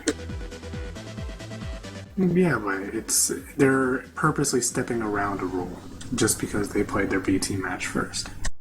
That's my main issue with it. Yeah, you could say let the best man plays, but there's that rule for a reason. It's so you don't unbalance your B team matches. So they've already unbalanced that game.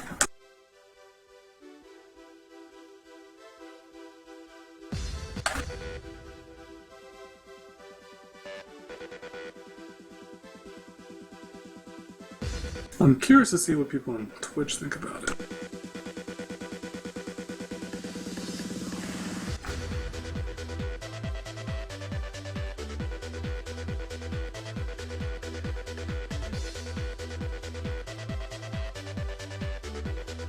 So yeah, again, sorry for the delays, everyone. They're still debating about this. I'm not sure who the interim captain is. I believe it's Raven, tagged by Raven, or the interim commissioner, or standing commissioner. But they're still figuring out about it.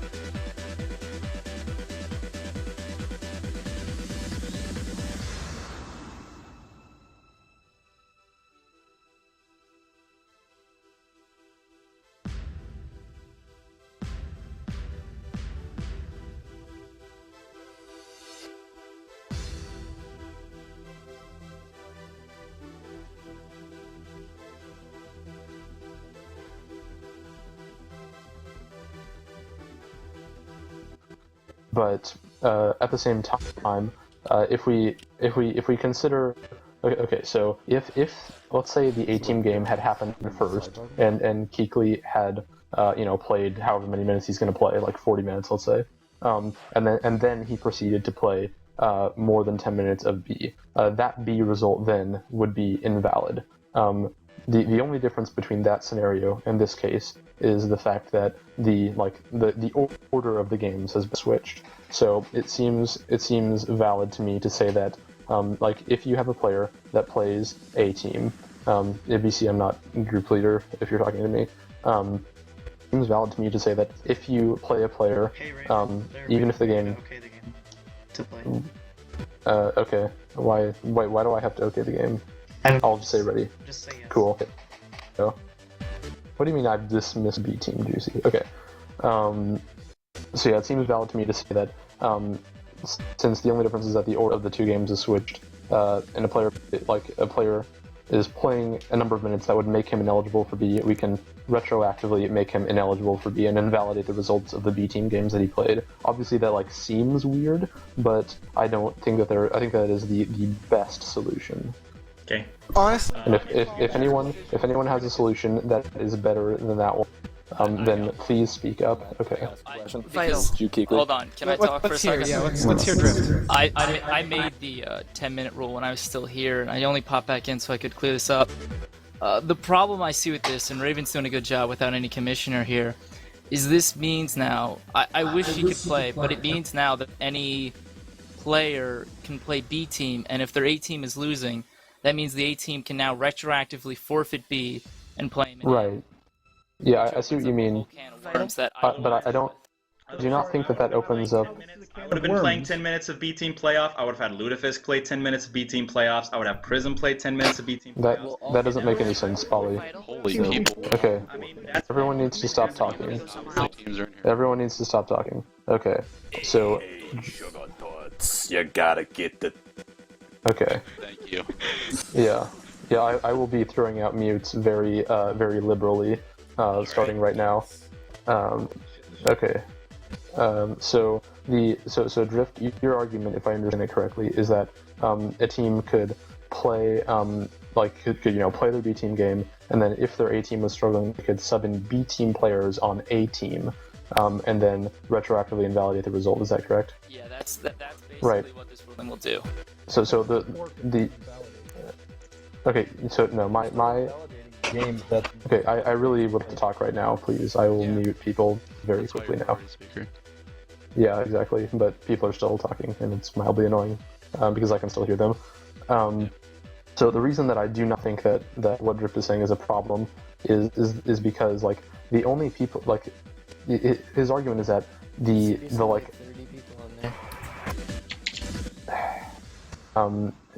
reason that is a problem is because having B team players play A team does not put one team at like that doesn't put that team at an advantage. You know what I mean? Like, because the point is that if a B team game, oh my gosh, I can't talk right now. If a B team game happens before an A team game, like the B team players will still be playing in the B team game. It's not like a team is going to play. It's not a coherent thought. I'm going to end that while I still can. But my point is that the only difference between I don't know how to phrase this. This is frustrating. I'm sorry. Tired. People are listening, isn't it? Yeah, exactly. But move it to the Bell Center and then talk about it there. I think that to try and play a little devil's advocate here, as I probably should, I think Drift's argument would also say to you there that well, hold on. I guess I'm trying to find a good way to word it as well. Yeah, it's tough. Hold on, can I wait? just What's say? the go ahead, case where Drift, we go need ahead. B team people to play A team? Like, what's Raven. the case Well, where that needs to? Yeah, that's what I don't understand. The advantage would I be feel an like if you A-team have an player. A-team- Well, I think he's trying to say the advantage could be that an A-team player could get time on B-team as well as get time on A-team. Like, he could play a little bit of B-team, and if it didn't go well, then he could play A-team. No.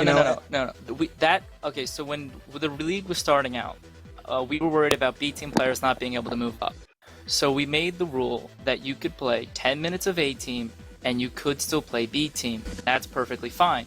So what I would like to see her happen is the half that was played be allowed, but Juking, under the rules, should not be able to play the next half. However, since they're now trying to retroactively forfeit a game, which I don't think I've ever seen, I don't think anyone's ever tried to do this. None of us are trying to do that. Well, I think if you have enough A-team players to play the A-team game, then there's no reason why you should have B-teamers play. It should only be like a last case scenario. Like if you need people to play, then they can come in. You're basically using a rule that was used. The rule that's in place is so new players can get A-team experience. You're abusing a rule right here, and it's fine because it's in the rules, but you're retroactively forfeiting a game. How much has already been played? Over 10 Everything minutes. except for the last half. Okay, over 10 minutes, then my argument doesn't matter. All right. I think that honestly, at this point, the discussion has gone on too long. The decision seems to be from the co-commissioner and from Drift, who had a part in making this rule, that we need to just move on as things are, and Juke shouldn't get time to play. Unfortunately, it's how things are going, but this discussion has gone on too long. I mean, at this point, I should be going to bed. I have to work in the morning. Wait, you guys are playing a game right now? Yeah, we're playing. We're in the middle of the shit, game and well, discussing then this. fucking finish So it. we need to Damn. we need to get out of here, and we need to just play this. We need to finish this game and quit discussing this I'm really moot point. Whoever here you because had everyone playing else is- offense before Keekly, can you just throw him in and move this game along? We'll see what we can do. We had players that were unable to play at the time. That's why we were trying to get Juke back in. We just had guys who were lagging or computers not working. I think we should be good now. Yep. All right, cool. Let's do this thing. Okay, yeah, I mean, oh, okay. Here's the thing. If both captains are in agreement that there is like a particular, okay, their Vital's back. If both captains are in agreement that there is a particular solution, is like fine with both of you. You both feel like you haven't been cheated. Then like that decision should come before. Like as long as it's not like a blatant rules violation, then like you do you, right? Like you have your solution. You go for it. Here's my piece. There's no rule specifically banning them from forfeiting a B team game. Although, I mean, again, it's pretty fishy. I'm not going to contend it. If they want Juke Keekly to play in the second half, I'm not going to say that they can't. We also need Grant. Grant needs to, because Grant's the Cappy's captain. We're trying to forfeit our Cappy game. Look, at this point, I think that we should move on, guys. I think that we can play this game as is. Jesus Let's Christ, move you on. guys both switch sides. Now they're saying Juke can play, and you're saying you want to not play it. Wait, What's what? going on? No, we're not playing. Carl, we're not forfeiting. We're just gonna let's move on as things are. JUI, please go back to your channel. I'd just like to offer my services in case this debate moves into the area of bird law. Does it moves on? God damn it. Oh my god. Oh, baby, why'd you mute him? What a mood lightener. Alright, JUI, come on, move up. Move up. Get out of here. Come on. What was I the can ruling? still see players. Let's Well, go. I Get out of wanna here. be an Evermore. Alright, Wait, well, what's thanks to everybody happening? who participated in this discussion. I'm sorry that it got a little heated. Glad check That could was help. fun. It was ridiculous. Check Nate. I'm out. Post a picture of your nipple. Okay. Okay. My nipple looks like a tag pro ball. Yeah, it makes everyone What cheer the- up.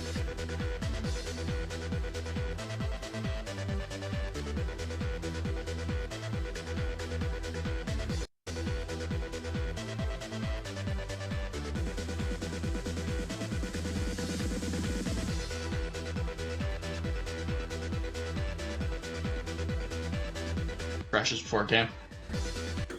I don't believe it should be allowed. I mean, we So what have happens if someone does? that's just like a deter type thing. I don't think there could be any punishment for it. I don't think there should be any punishment for it because people are resetting to reset their FPS, etc. Okay, well, I should probably tell Anal Shipman not to do it then. Oh, I do. Oh, okay. Well, if ever I see who it is on my team, I always tell them to cut that shit out. Because it's annoying when you're trying to switch teams and the button keeps going up and down.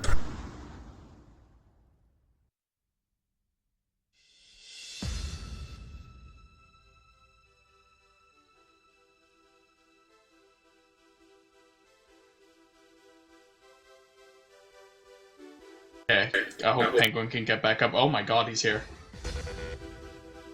Yeah. Is your strobe on?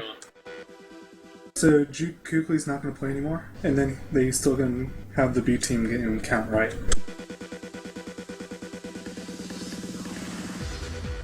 God, I hope they fucking win. Oh shit, I'm on stream. I didn't say that.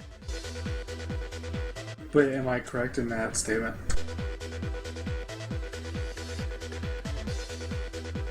I think so, yes, that's the decision they're making. Alright. Which is the most sportsmanlike, I guess, I agree. I mean, they're up 4-1. If they can just camp power-ups and turtle, they can pretty easily win. And it's not like they're playing 3v4, it's still 4v4.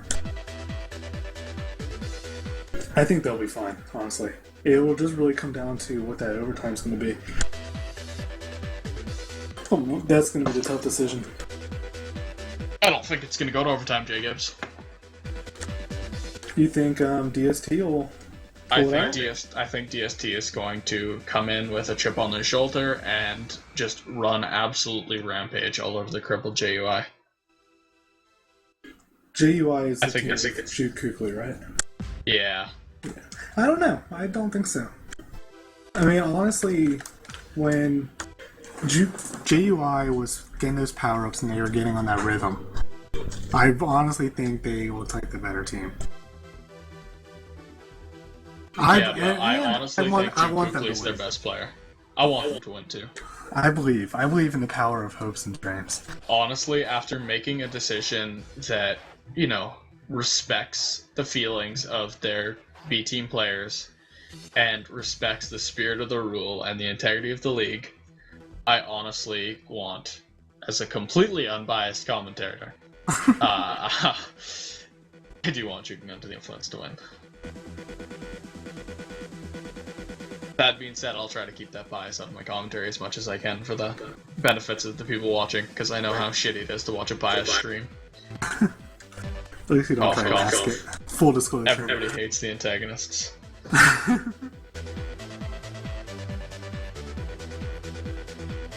Maybe I'll change my name back to Parentheses next season.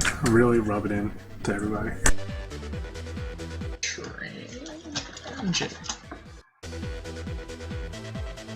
So, Jacobs, is that you confirming that you're signing up for the Season 6 draft packet and captaining a team? You go here first. I will be captaining next season. And I will be... I don't know if I'm actually going to play, but I will be captaining. I might pull a slip. You're literally Hitler. It worked for him. Yeah, but that's because, you know... Wait, are you implying that you're of the same skill level as Slip? Because that's what I'm hearing on this stream right now. No, I'm implying that whatever Slip can do, then I might as well. I'm sure as hell will be able to do it. It's like if a monkey can do it, then so can I. You see Dino's tree? Yeah, I don't get it. Oh, there it is. Free Keekly? That's impressively made rather quickly. Yes, those one Photoshop effect filters are they're strong. I mean, I actually thought my mumble was on fire. M&A. Hate when your computer overheats like that. Well, it looks like they're able to get 2 of the 3 power-ups.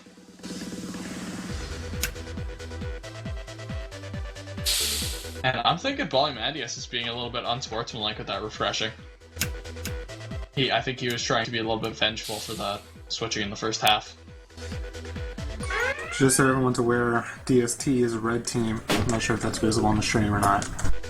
Yeah, we've got DST on the red team, starting Irish Blizzard and Polymandius on defense, with Prism and Lutefisk on offense. And Juking Under the Influence, we have Super Mesh on defense, as well as Such Buttmad, and we have Mac Daddy and Curl on offense. Penguin, just so you know, the stream, it's just a black screen. It's all black, baby. Black on black on black. Well, that's why you have these wonderful commentators here. And able to doing the play-by-play. Yeah, welcome to Tag Pro Radio. We've got Mac Daddy coming into the base of the Tag Pro, and he's going to be able to extinguish Penguin, Irish Blizzard there's and no video, Polymandius. Penguin. And hi Dino, thank you for the advice, we were not aware. Oh, and Mac Daddy gets his second cap. Really impressed. Oh, they can see the stream now. Mac Daddy capped. Am I behind? No, I was just being a jerk. I was being a jerk. Wow, the biggest jerk of all time. Gotcha. Dino fucked up Tag Pro Radio. Thanks, Dino. Dino, now that you're in the Turtle stream room, do you have anything to say? I literally can't leave. It's not letting me leave. I think Astif did it. It's a trap. Astif, what's going on, baby? So everyone just got kicked from the game. We all got put back in the group. I think there was a huge server lag out or something similar.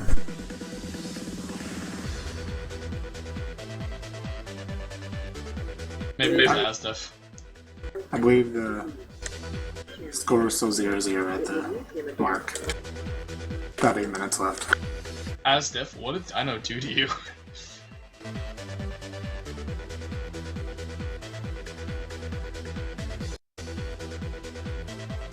Oh, it was the free Keekly message. Okay, just a reminder to everybody, do not fuck with Astif on Mumble. Because he will throw you in the bad children's corner and set it so that if you leave, you'll be muted.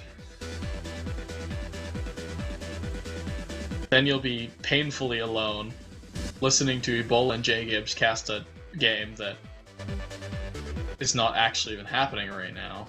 And be completely suppressed. Yeah, being suppressed from, yeah.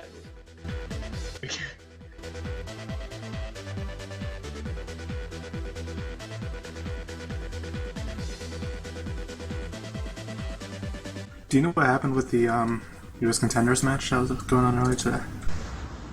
Against Original Sign and whoever the champion is. I'm not sure, Gibbs. I'm not sure what happened with that little bit of a thingamabobber. Anyone on stream now? We'll find out in about 30 seconds or so. For you. Yeah, those Twitch chat guys are always right on top of telling the streamers whatever they missed out. Original Sign won, apparently.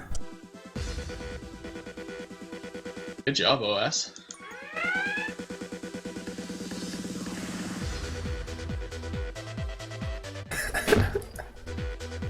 Welcome back, Dinah. Welcome back, Dino. How did you enjoy your time in the Bad Children's Corner? I regret my actions. You regret your actions. Are you saying that you do not believe the Keekly should be freed? No, Keekly should totally be freed. Yeah, I just got kicked again. Yeah, I got booted too. So we got some server issues, I guess. This stream is literally almost as bad as Tag Pro TV. Yes, it is. Excuse me. Whoa, where did he come from? Hey, BBQ. Hey, Man, look at that timing. It's the Nakoba rule. Alright, As soon as you start talking shit, you get hit. How you doing, BBQ? I mean, I was in a good mood. Yeah. Penguin, he was joking. It was BBQ joined. At least people are finally talking about Tech Pro TV. Oh, thanks, babe. Alright, it looks like we're gonna try and get it kicked off again. BBQ, I think your casting is incredible. You're probably... Wait, where did you get voted again in the commentators thing? Second. Got him. What a dick. BBQ, I voted for you. I'm sorry, I can't hear you. What was that?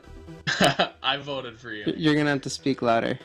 Oh man, I'm such a shitty caster. I can't even project my voice loud enough for the viewers to hear it. So BBQ, how's the program for the Super Bowl finale coming along? It's looking good. Got some good content? Well, that Daft Punk video is pretty ridiculous. I love that. Yeah, that's going in there somewhere. That's like, I think it's one of my favorite draft made videos. I don't even know what that was for, but I think it's one of my favorite Tech Pro videos. Yeah, it definitely is up there. A lot of the content people are making is pretty good too. Some of the Super Bowl logos, those renders Poop Pants are making. Now, are you going to have it sort of similar to the draft where it's commercials and you just take breaks for this content? How are you going to display all of that? I'm thinking about it. I'd like it to be a little more interspersed in the draft. Like the commercials in the draft were just as much for us to take a break. Yeah. I'm hashing that out. The streamers are all kind of working together to figure out the format. So yeah, I know we're hashing that out. Bubbling about it. I'm very excited. I know that. It'll be a great show, and whatever gets put on will be awesome. Especially with all that great content the community's making for us. Oh yeah. And now that I have a frame rate above -7. Yeah, that's gonna be the best part, really. Do you know who your all-star commentating cast is gonna be? Probably not Jay Gibbs. And I think I just threw myself right off the list, didn't I? No, I don't know. It's very likely. It might be some of the people from other networks. Swingman might. I do like casting with Chalksy, and you too, Jay Gibbs. Kind of whoever everybody's comfortable with. Wow. I didn't hear the name Riverhorse on that list. Well, me and Riverhorse would not cast well together. You have very similar styles. Yeah. And I feel like we don't really have enough experience working together for me to observe while he commentates. Makes sense. Yeah, so Riverhorse can you is remind definitely me- involved, though. He does a lot of cool stuff. Yeah, he's great. Who's streaming the draft? Oh god, That's a hopefully not me. Riverhorse thing, right? I've streamed the last 3 drafts. I think I've done my dues. Yeah, I'm pretty sure me and Riverhorse are taking responsibility of that if what I was thinking was going on actually ends up going on. I will gladly help out in, beforehand, but I don't want to stream I think another draft for a little while. We did the TPLH draft and it turned out really well, I think. Yeah, that was good. That was a really good format too. It went really quickly. Well, the commissioner's having some discussion, and so are the captains, about splitting up the draft between majors and minors. So that'll hopefully break it up a little bit. Yeah, that's actually a really good idea, Jay Gibbs. Then you don't have a big, 3-hour chunk of just reading off names. Yeah. So I'm still in this channel, and there's still a game going on. Is there? Because all I see is a 1-0 game. Yeah, this isn't... It's 4-2. True. I am 15 seconds behind, though. Dino. Is it, Dino, yeah, this is irrelevant. I'm literally locked in this channel. I honestly, can't do anything else. as soon as BBQ got in this channel, it automatically turned into a BBQ stream where we don't actually talk about the game.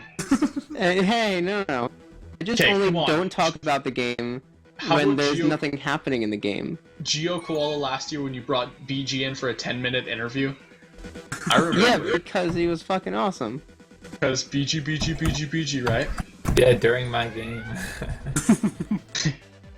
There is nothing quite so fun as a good circle jerk. And I mean that in both ways. Looking at you, Jay Gibbs. I mean that in both ways, baby. Okay, so, it is 1-0, which means it's actually 4-2, which means it's actually, 8-7, correct? I don't know where that last number came from. Well, this is the second half of the second game, right? Yeah. And the first half was 4-1. So how does that make it 8-7? Yeah. Oh, is it 8-5? No. What is it? It's 4-2. What the fuck is the score? It's 4-2. Really? There wasn't any caps in the first 3 minutes? No. No. Oh, okay. My bad. Alright. Glad we cleared that up. I'm the best caster. I think the Literally the main best of all difference in time. this game is there's just been no real power-up dominance on either side. So you don't really have that plethora of caps that we usually get. It looks like Crab's gonna back himself up into a corner for Mac Daddy to tag him. There's also no real Keithley dominance in this one either.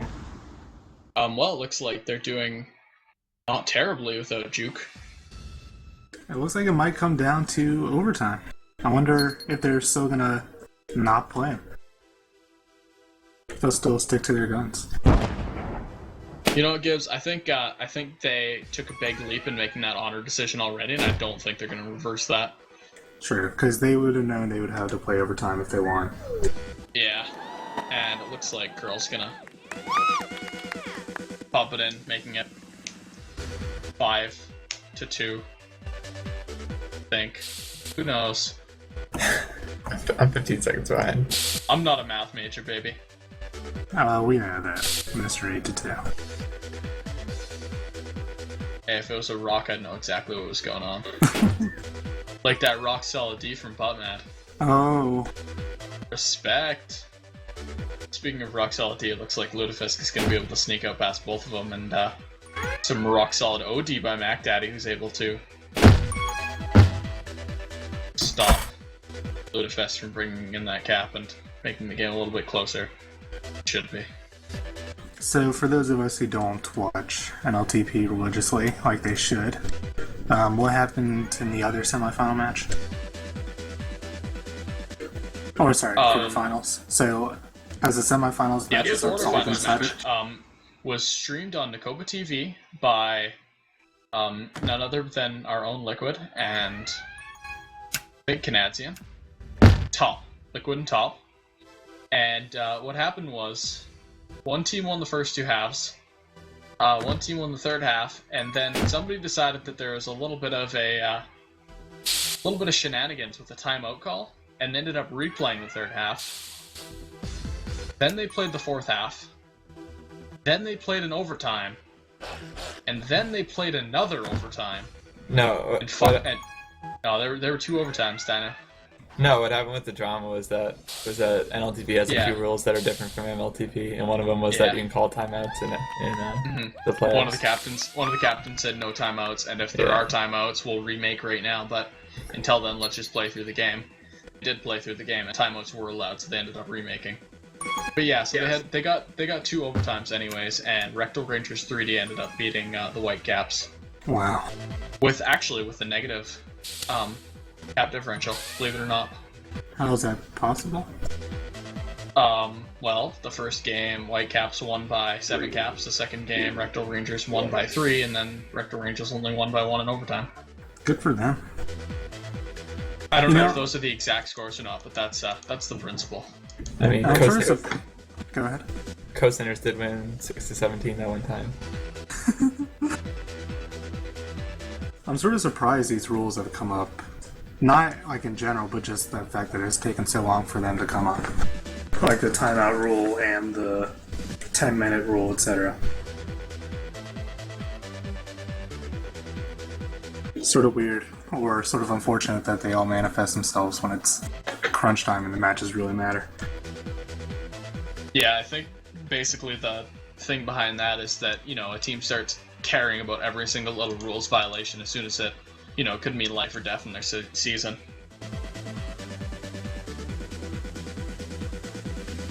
Alright, so it's going to OT. Yep. Now, Dino, you're going to coach an NLTP team next season, is that correct? A what? NLTP team? No. Novice League Tech Room? No. Well, according to my sources, you are a liar, and you are going to coach them. I'm pretty sure the teams list has been released, and Dino is not on it. Yeah, what are your sources? I'll have to talk to them. We'll see, though. We'll see. You actually have the worst sources of all time. Well, I'm still locked in this channel until the game's over. Then I'm going to be going up to that Dino prison. Oh yeah? Is that honestly like you still have to go back up to the Dino prison? Hey, yeah, look at the channel note up there. Dino prison. Come join Dino after the stream is over. Hashtag don't drop the soap. Don't drop the soap.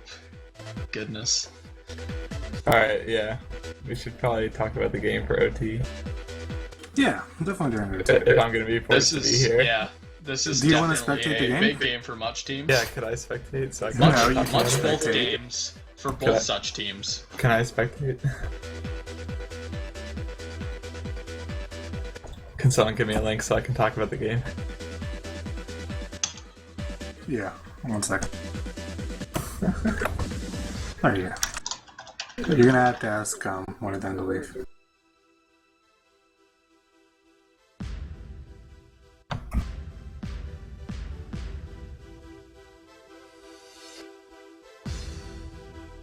Wow, they got out of there real quick for you.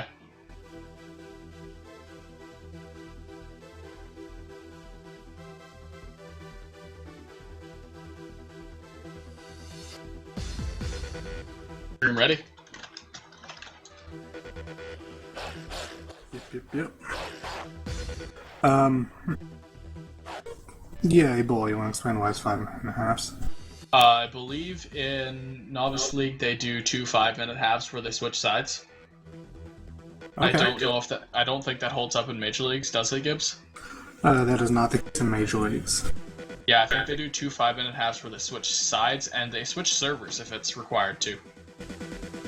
Okay, that makes sense. Because there's a lot of thought that either red team or blue team has an inherent advantage just because you can see more or less of the screen, or your eyes naturally tend towards the right or left of the screen. Yeah. I know it's similar in League of Legends. It's not as crazy of an advantage of League of Legends where like the screen's tilted half one way and there's actually like you get 150% more viewing area on one side and you only get 66% as much on the other side. So that's like it's a gigantic advantage in League of Legends, and that's why they always put the less seeded team on the disadvantaged side, because a team who deserves their wins deserves that little bit of advantage, just like in sports where you get to play the worst seeded team. In League of Legends you get to play on the best side. Because they can't just fix their game? No. Well, it's the way that the angle of the game works, right, BBQ? Like, you're looking at the game from a 45-degree angle, right?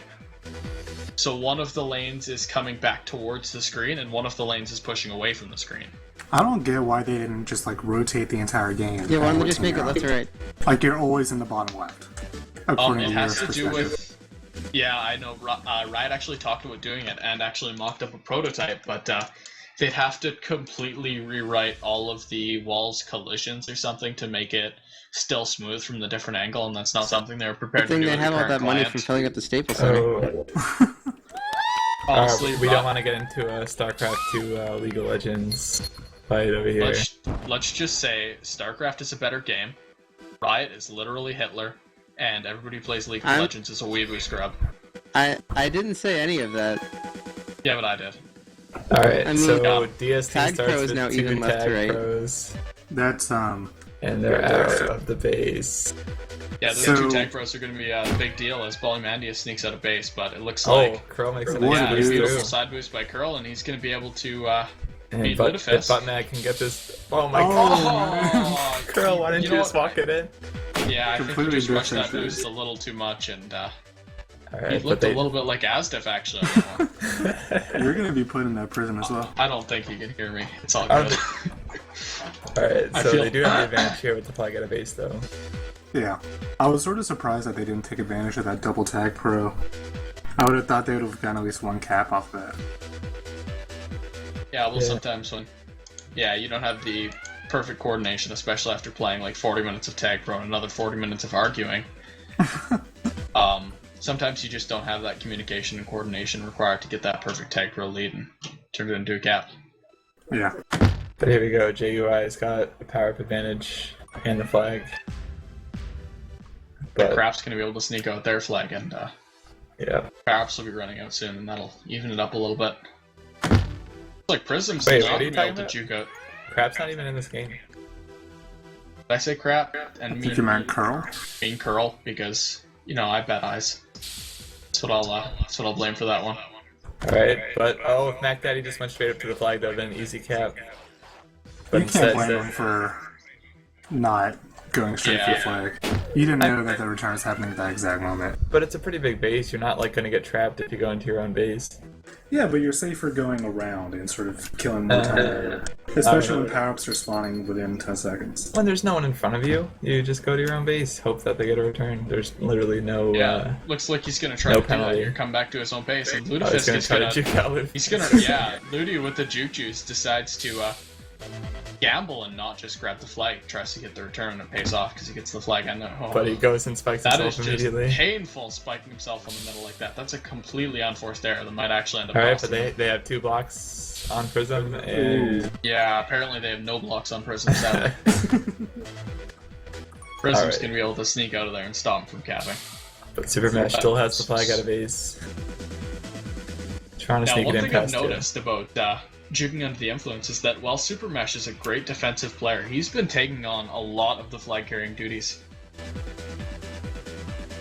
And Like, he gets he- Bali he's- to fight behind him too, but now he's got 4 in front. Yeah, he's got 4 in front. He's just gonna circle back, hope for a power-up spawn, and try to push it in that way. Got the power, Oh, but yeah, still there's died. At least he gets the power up, and he's going to be in that base to block with the Juke Juice. Oh, Mac Daddy sneaks by, gets back around towards the Gase, and ooh, just gets missed. Literally pixel by Ballymandius. That is a nice trade, power up, even though you die. Just because you're going to have another power up within the base blocking for the guy who's inevitably on regrab. Yeah, as long as you have regrab, then it's a good trade. Which they did, of course. Oh, and Mac Daddy. Oh my goodness, that is so close to being a cap, but he just gets popped at the last second, and Ballymandius is able to sneak out the flag. Mac Daddy's going to miss that boost, and thankfully Super Mesh is there to capitalize, as well as the fact that there are no red players chasing after Curl to get that flag back. Alright, we got a minute left, and both flags are going to be out of base for a while. Ooh, Curl's going to decide to kiss, and it's really the smart idea, considering they were on regrab and red was not. Yeah, that's the one thing I've noticed, that JUI has been on regrab the entire time, while DST has been a bit more leaning toward going into defensive positioning. Yeah, because they've been playing catch-up this entire time. Who, DST?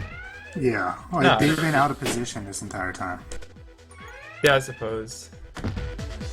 But I mean, it definitely seems like a few of the grabs they could have had, they haven't, because they've been outside the base, like near the boosts or whatnot, trying to get those returns instead of getting the grabs.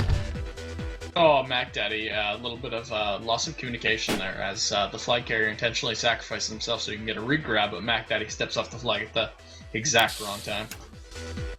And it looks like unless a miracle happens, we're going to end this half of OT 0-0. 0-0, so it looks like we'll be down to the final 5 minutes to decide who's going to win this one. If we get a decision at all, that is. Yeah, it could be like yesterday. Oh my goodness. Oh my goodness. goodness. Pour myself a nice cold glass of water then. Surprisingly low stats from everybody. I mean, no one broke over 5 returns. It is only 5 minutes. Oh yeah, I forget about that. Then I'm especially impressed by Mac Daddy having over 2 minutes of hold then. Yeah, definitely. It's a product of that grab train. Yeah, pretty hard to get tagged when the other 4 players from the other team are just kind of sitting in base waiting for you to come in.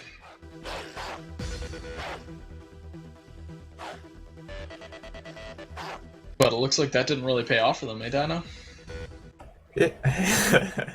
They weren't able to capital. They did. They had much more chances. I do agree that it's a superior strategy.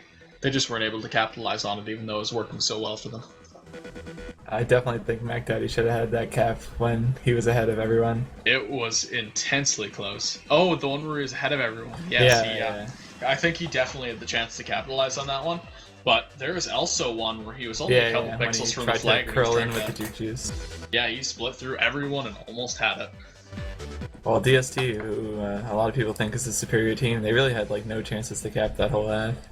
No, I mean, even without Keekley, Juking under the influence is just able to take a staggering lead. Hopefully they can bring that momentum into the next half and finish off this game before they lose all that momentum and take it to 60 more minutes of overtime and make everyone hate us.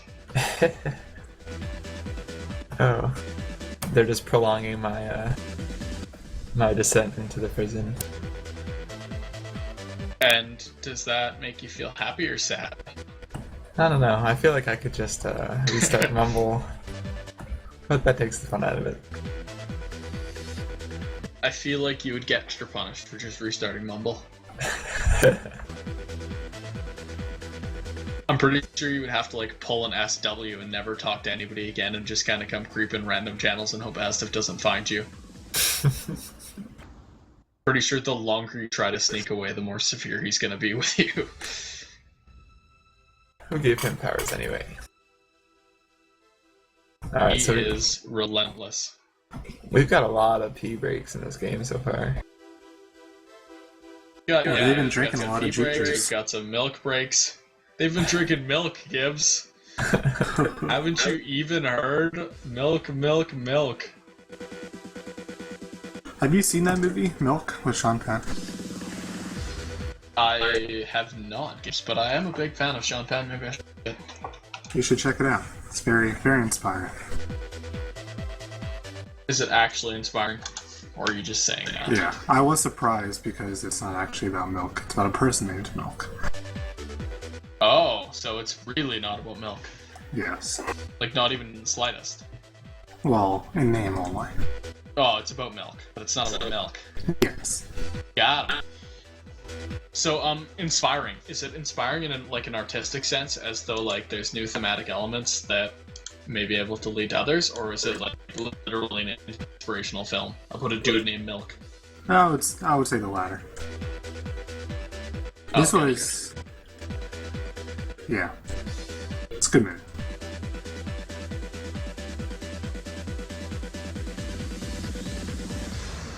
Okay, well, I will add that to my IMDb to watch list. Alright, we're back in. We back at it. We can watch Milk afterwards. Got so much milk in this game that we'll never ever need to watch Milk. James Franco's in it. You got a lot of milk, a lot of salt. Not a great combination. So salty. This whole game has been so salty. This whole quarterfinal round of the NLTP so far has been salty. This has been the saltiest thing ever. And we still had another game tomorrow. Oh, and now we got back to groups. So much salt. Oh boy, I'm still in the game. Let's see.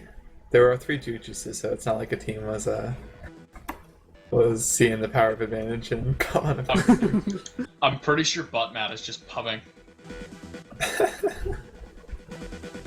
He's like, yeah, I'm just gonna go jump in and I'm gonna pull a Juking and try to warm up, except I'm not gonna get myself disqualified.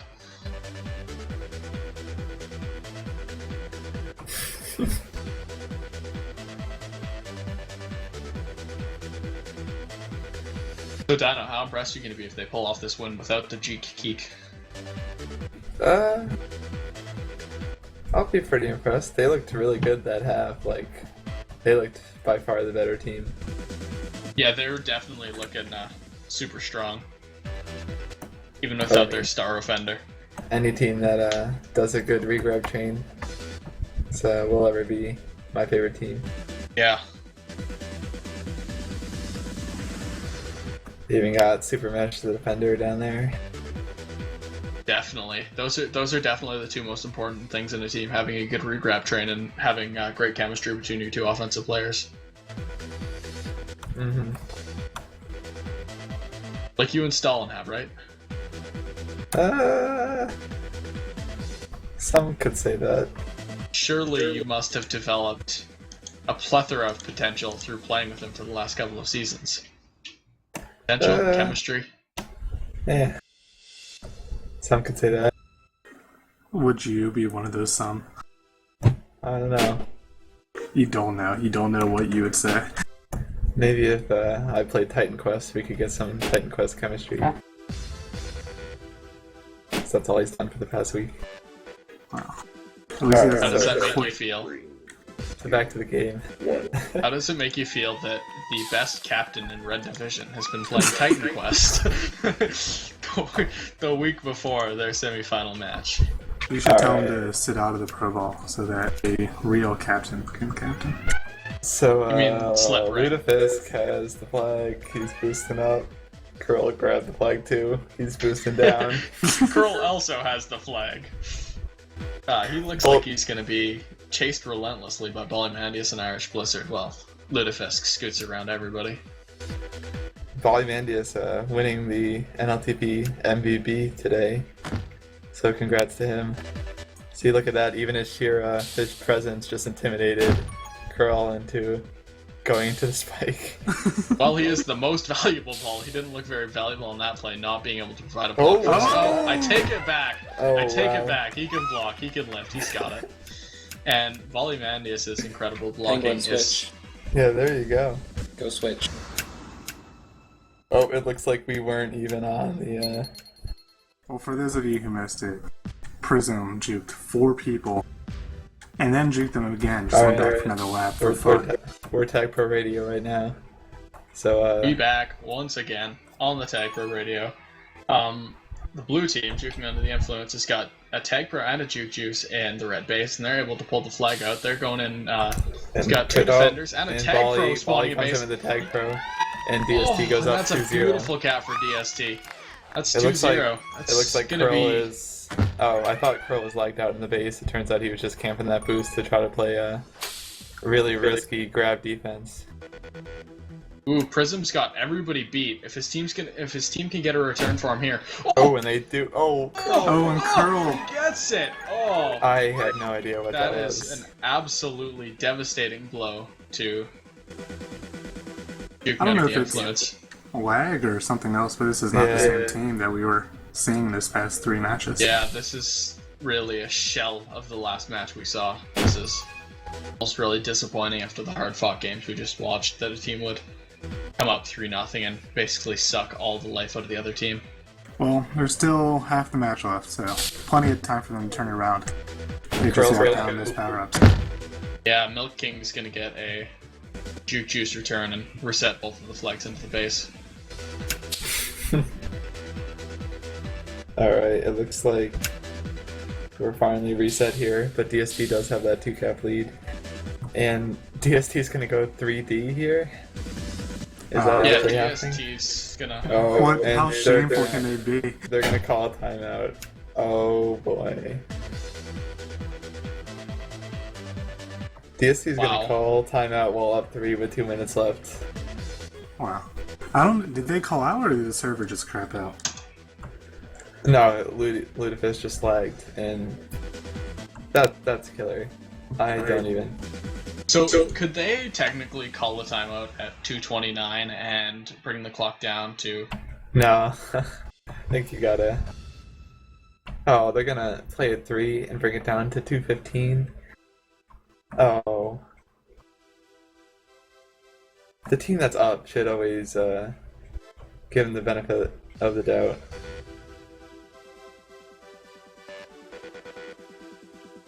Oh, they're gonna. Oh my god, that just kills like all momentum and everything you had. I really think they should just play 3 minutes. Yeah, who knows? Maybe. Yeah, because like if they stop at 45 seconds and it's like a 1 second cap or something, you can't say they were gonna make it or not make it if it was actually down to the wire. Oh, that's so dumb. Because And what they- if JUI like they're like, okay guys, we're down 3, we got to get these power ups, we know all the timers, and now they come back in with a 50% chance Yeah, but of it getting was the the win. other team that called the timeout, Dino. No, I know, so that's why I'm Oh, saying okay. like calling a timeout when you're up like that is just kind of a bad form in my opinion. Yeah. And especially if you go down, you're going to have 1 less power up than if it was at 3 minutes. Yeah. So that also too affects it, because especially if you're controlling them. Yeah. Oh well, they're all tag pros, so that means this mid power is going to be super important. Yeah. If DST gets this mid power up, I'm going to be pretty upset actually. Yeah, I'm just gonna say the best course of action for EST is just to sit on that flag with the tag pro and make sure they can't clear out the base and leave with both of their and tag pros. DST does get 2 out of 3 power ups, so it looks like Yeah, they're just gonna go they're back going to to try that to 3D turtle this one strat. out. Oh, they're not gonna go Oh, 3D. they're going to bring both tag pros on offense. Okay. Crap has decided that he's Oh. irritated with that stupid strategy and he's gonna go great on offense. And Prism. Took him all of about 15 seconds to decide he wanted to leave his base. Oh, Prism with a beautiful boost to knock Crap right back into the base and give him positional advantage. And it looks like And- his Mac Daddy's whole Bolly team and Irish spiked gonna be able to themselves. Throw down the, yeah, And Bolly left and Mac Irish Daddy throw alone down the him. beautiful blocks and just they give the cap to Crap and pretty much seal out the game. That's a 4-0 lead with 2 minutes left. I really think Yeah. JUI is playing way too conservatively. If I was, who was the Mac Daddy, I would have just been trying to grab the flag and get out of there, not really trying to get the return. Yeah, it doesn't help that everyone keeps spiking themselves and they're trying to go up and help them out. Yeah. Because I mean, 45 is a pretty easy base to get out of if you have 2 people there. Because even if one person grabs and like dies on the back wall, the other person is almost guaranteed to get out. Exactly. That was a nice move through the gate. Oh, can you get the blocks? Oh. Yeah, not being able to cap there is pretty much the nail in the coffin. Yep. The Prism's going to be able to just walk around this map until time expires, really. Oh, he gets shut down, but looks like they'll Yeah, just well, I pull mean, the- with 3 guys chasing him, they're just going to have infinite regrab. Yeah. See, even You here, just- this is what I'm saying about DST not even going for a regrab here. They have Irish up by the buttons. Yeah, And I it's mean- just it's unrealistic to expect yourself to win when you're not even putting a guy in their base to defend it if your flag carrier dies. That's just Yeah. giving up caps at this point, even though they might be thinking the game's already over. Alright, Supermatch is going to try to make something out of here with this rolling bomb, but Irish is going to need to die. Yeah, doesn't look like it's a long time coming with Irish getting to hit that boost and splitting the defenders. Ooh, and he sneaks past Curl too. Yeah, Prism's got the Tag Pro escort too, so Irish is going to Irish is just gonna think hold about up. kissing, yeah. Or he'll just hold out this last 30 seconds if nobody's chasing him. Yeah, I think it's almost became physically impossible for Juking under the influence to secure all 4 caps they need right now. Yep, looks like the number 2 seed, Drift Shitty team, without Drift, will advance. Yeah, it looks like Mandius' shitty team is gonna go to the Nooper Ball. No, it's only semis now. They'll advance to play Rectal Rangers 3D. What? Seriously? There were still 8 teams left before this shit? They're in the same week we Wow. Wow. It Plebeians think they're the same league as us. Alright, stream viewers. Who did you want to win? I'm hearing a lot of antagonists in there, which is good news. Jacob's asking the tough and important questions. What's up? So you gotta think. You're asking the big questions. Top-notch journalism. Alright. Well, it was fun, guys. Good night, I guess. Alright, hopefully Juking under the influence's B team can win with Juke Keekley. Alright, I'll see you guys.